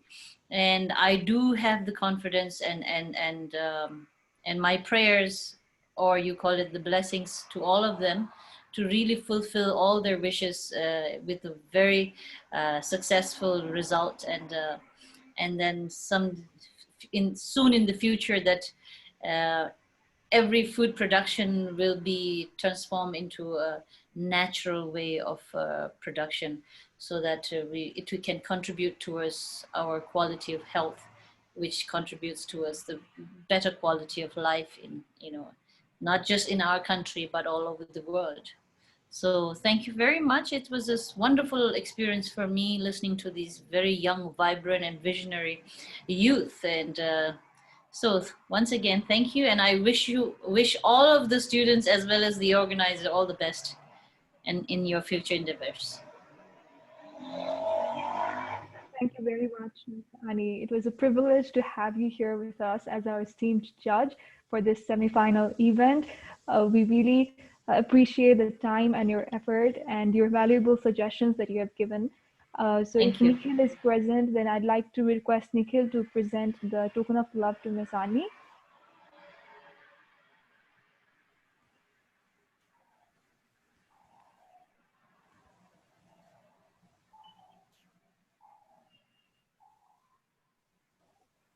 Thank you. Thank you very much, Ms. Ani. Now I'd like to My pleasure. request Mr. Aditya if he has something to tell our participants about their journey to the Halt Prize. Thank you so much for this opportunity. Actually, it's a great learning for me as well. Um, I personally belongs to the farming family, and what I saw is there are really so many problems, and these young guys, young talents are trying to solve the problems that they are facing. So I'm really thankful to all of them, and it would be great if some of them can collaborate together and they can move for a common venture. It would be a great opportunity for them, and most of the problems will be solved by these young talents. And I hope uh, some of them will come up with really innovative ideas, and hope the result will be good. Thank you. Thank you very much, Engineer Aditya Raj. Let's present the token of love to Mr. Aditya Raj.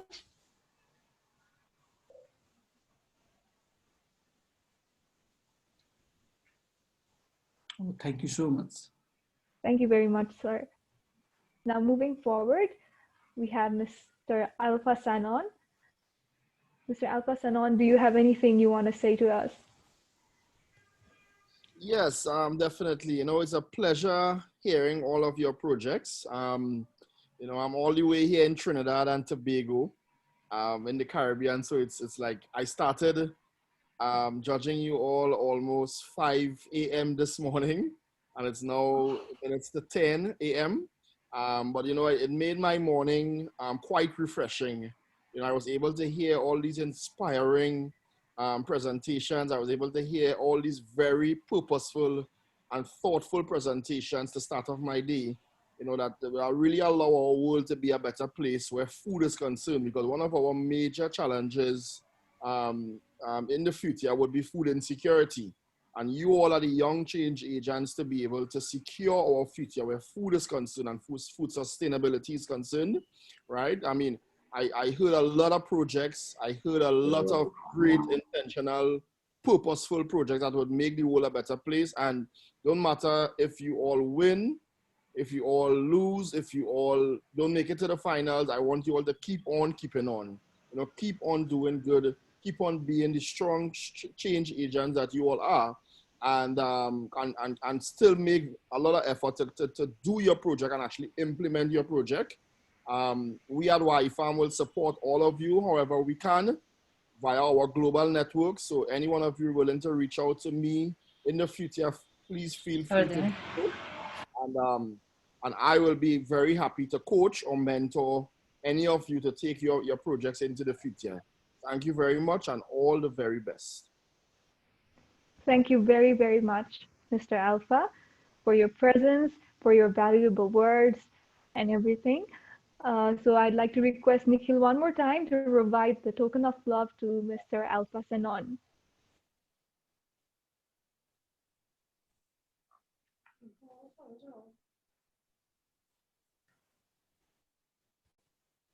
Thank you very much. Thank you very, very much, Mr. Alpha. Okay, so with this, I believe we have come to the end of our pitching session, where our participants gave their best. Hopefully, the best idea wins.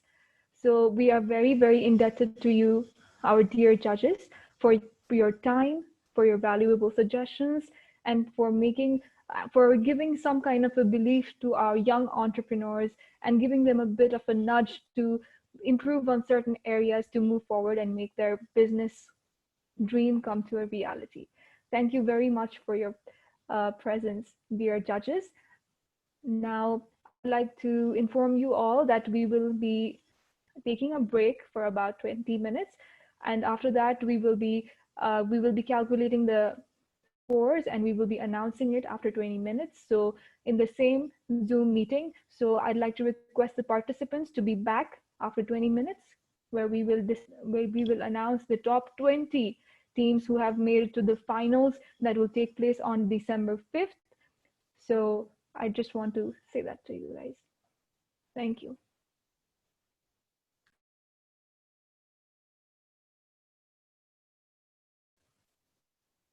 Our dear judges could stay or leave as per your convenience.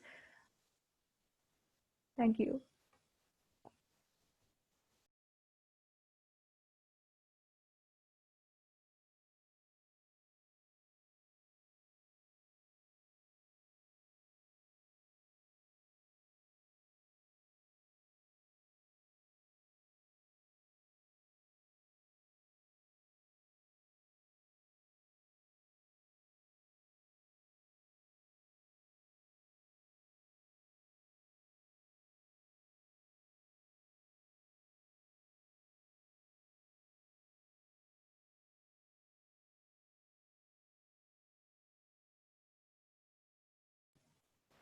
I'd like to inform you all that our community builder of Halt Prize in Nepal is present with us right now, Mr. Sujan Dangol.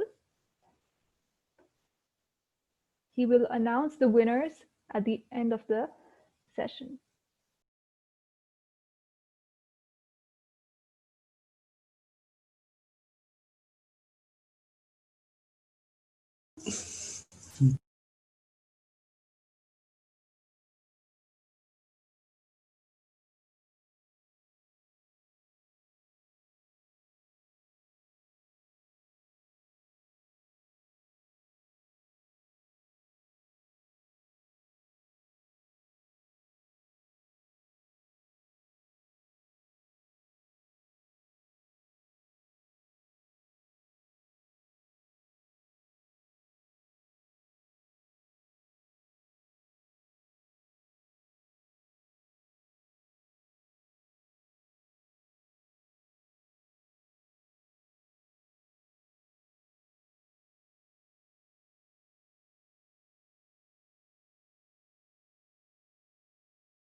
Hello, everyone. So the scores have been ready, but we are going to announce them after 5 minutes. So I'd like to request all the team members to invite their team members so that you can be there for the announcement. So we'll be waiting for you for 5 minutes. So please do that.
I'd like to request our campus director, Mr. Jaikishan Panjiar, to provide the vote of thanks before we make the announcement.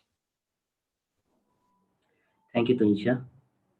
Hello, everyone. Hello, organizing committee members, volunteers, as well as all the competitors for their awesome pitch. Actually, I hope you guys have productive time today. We started our semi-final with entrepreneurship talk series so that it will encourage you guys, give you some brief about how we are going to conduct the session, and we're also announcing the information time to time so that it will help you actually, guys. So we Sotil ma'am joined us from the Japan, and she was on campus winner as well, and she went to London for the regionals. And you guys also have some insight from her as well as we're also joined by Malvika ma'am, Sri ma'am, Rojika ma'am. And the best thing is that at Hall Prize at IU this time we had more than 75 plus team registration, and out of them 49 idea submissions were there. And at today event 39 teams speech, and it is really awesome for the first time at Hall Prize at IUE 39 teams pitched for more than 6 hour long event. And as you guys know, it's a competition, and we have to select the winners. We have to take the best person to the regionals so that they will compete there as well. So before saying that, like, don't worry if you lose or if you win, because being the part if you are in the competition, some have to win and some others lose. When you lose, guys, don't give up hope. Just raise and move forward, because it's a part of life. You have to grow, you have to keep moving ahead. So that because I was also like tell me, I hope you guys know or not, but last year I was on campus runner up, and this year I am the campus director. So it doesn't matter where you are, with the winner or the competition. So but unfortunately we have to select the top 20 teams from that 39 teams. And it was really hard for our judges, Annie ma'am and Alpha sir, Mr. Aditya Raj. They are really expert in their field. Alpha sir is a farmer, Corey is also entrepreneur, and Annie ma'am is also like she has been in social work for more than 2 decades. And also engineer Aditya Rai is one of the professionals of Nepal industry. He is also winner of the ICT award, ICT in the category startup. So best of luck, guys. Right now, best of luck. I hope you guys will uh, take our IAE not only to the regionals, also at the United Nations headquarters. So before announcing winners, I would like to call Sujan. He is the community builder at All Prize Nepal committee, and he was also the top 20 campus director. So Sujan. Hello everyone. Hello everyone. My name is Susan Dangol, and I'm the community builder of Halpras Foundation for Nepal for the year 2020 and 21, and also doing internship with Halpras Global Accelerator Program. So first of all, I'm really impressed, and I'm really, I'm very happy to seeing, amazing pitches that you guys have been, you guys pitched during this semi-final, and the judges panel were amazing. And there was the amazing entrepreneurship talk series also. So I really love the program. And to be honest, the Hall Prize at IUE Pulchak has set the new benchmark, and I can see lots of positive feedbacks from different other on-campus programs and from the market also. So huge shout out to our campus director Jay Kisan and the whole team. So you guys are doing really amazing job. So I won't like to take more time, because it's been more than 6 hours, I know. And some of you have been feeling very tired, I know. So that's why now I would like to directly go to the announcement. So are you ready, guys? Okay, so yes, finally, we have top 20 teams, and I'm going to announce in a random order. So, there is no any first, second, third, or something like that. So I'll announce in a random order. So the first team who is going to pitch their idea in the final is Team Amalgam. Congratulations, Team Amalgam. And likewise, we have another team, Team Curious We. And another team, we have Team Annapurna. And likewise, we have Team Footprint. Another team, we have Team Virus Vixen. And also we have Team Incredible. And also we have team Pitaya Krisi. And also we have team The Unbreakable. And also we have another top 20 team, which is The Zone. And also we have another top 20 team, The Bloomers. And also we have another team, which is the Focal Point. And also we have another team, Hamro Sankalpa. Likewise, we have Revolution for Change. Likewise, we have Bean. And also we have team Violet Thunder. And also we have team Quantum.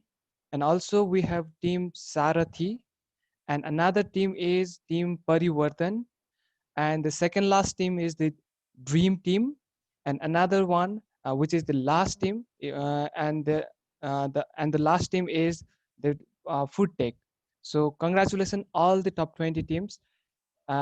You guys are going to pitch on the 5th December, which is going to be really amazing. And I believe one of the winning team will be, as already Jai Kishan mentioned, they will be reaching to United Nations.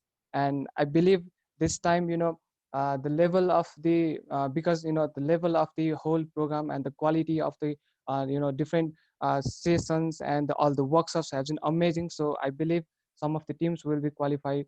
Some of the teams from Nepal will be qualified for the United Nations, the global final. So best of luck all the teams. And if you have any queries, please reach out to the on-campus organizing team. And this year, from Hall Prize Nepal community, we will be organizing one national level incubation program or national level accelerator program, where we will be providing mentorship and incubation to all the on-campus winner and some of the other deserving teams also. So and we are also planning to conduct some of the investment demo day, where we will be inviting lots of investors from our country, and different teams will be they will be getting investment opportunities also. So thank you very much, whole organizing committee. You guys have, you guys are really amazing, and so far it's going really amazing in a amazing way. So thank you very much, and thank you very much for inviting me, and best of luck to all the top 20 teams. Thank you very much.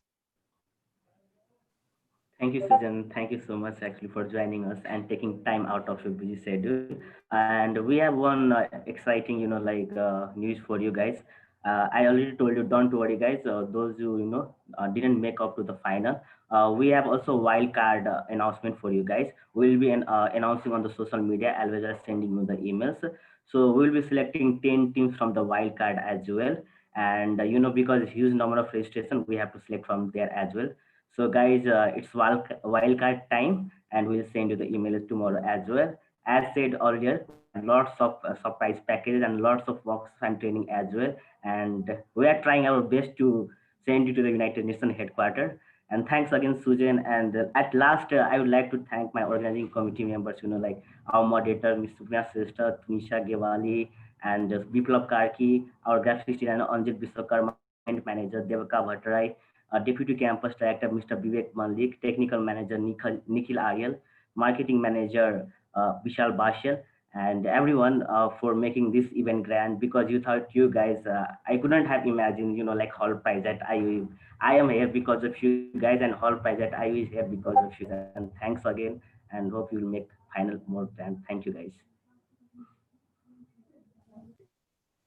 Thank Everyone. you very, very much, Campus Director, Mr. Jaikishan Pandya, and our community head, Susan Dongol, for the announcement. We would like to congratulate all of you with the top 20 teams as well as the other teams, and would like to thank you for your participation. Hope you have learned a lot. Hope you have grown a lot. Thank you for being with us in this program today. We had the Entrepreneurship Talk series, and then we had the semifinals. So we started at 12 o'clock, but now it's 8 o'clock. So thanks for being here with us consistently. Thanks for giving us your ideas. Thanks for being who you are and contributing in your own little ways. So congratulations to you all. And from here, myself, Tunisha Gewali, and Suprema Shrestha would like to sign off. So thank you very much. And please stay tuned, like our page on Facebook, and stay updated. We have surprises for you every step of the way. So be prepared for the final round on 5th December, whereby we will select one team that will go to the UN headquarters and compete for $1 million challenge. Let's make it matter. Let's make it from Halt at IOE this year. Good wishes to all of you, and bye-bye.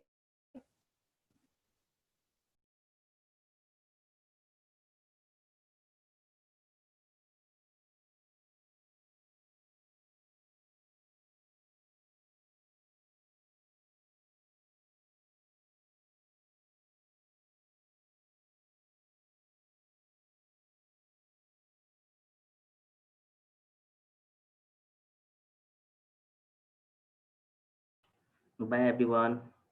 Good night. Take care and stay safe.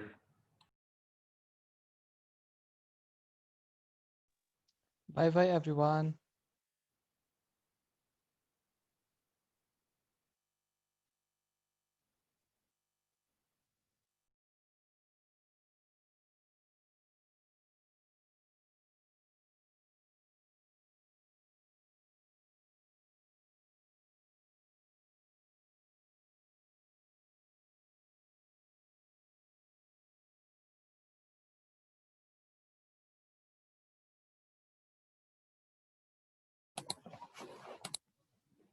Lastly, thank you so much from my side as well.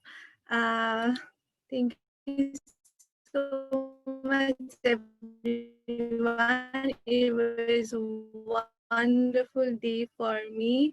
Semifinals has become a great event for me. Thank you so much for joining us. Goodbye. Have a good time and best of luck for our finale.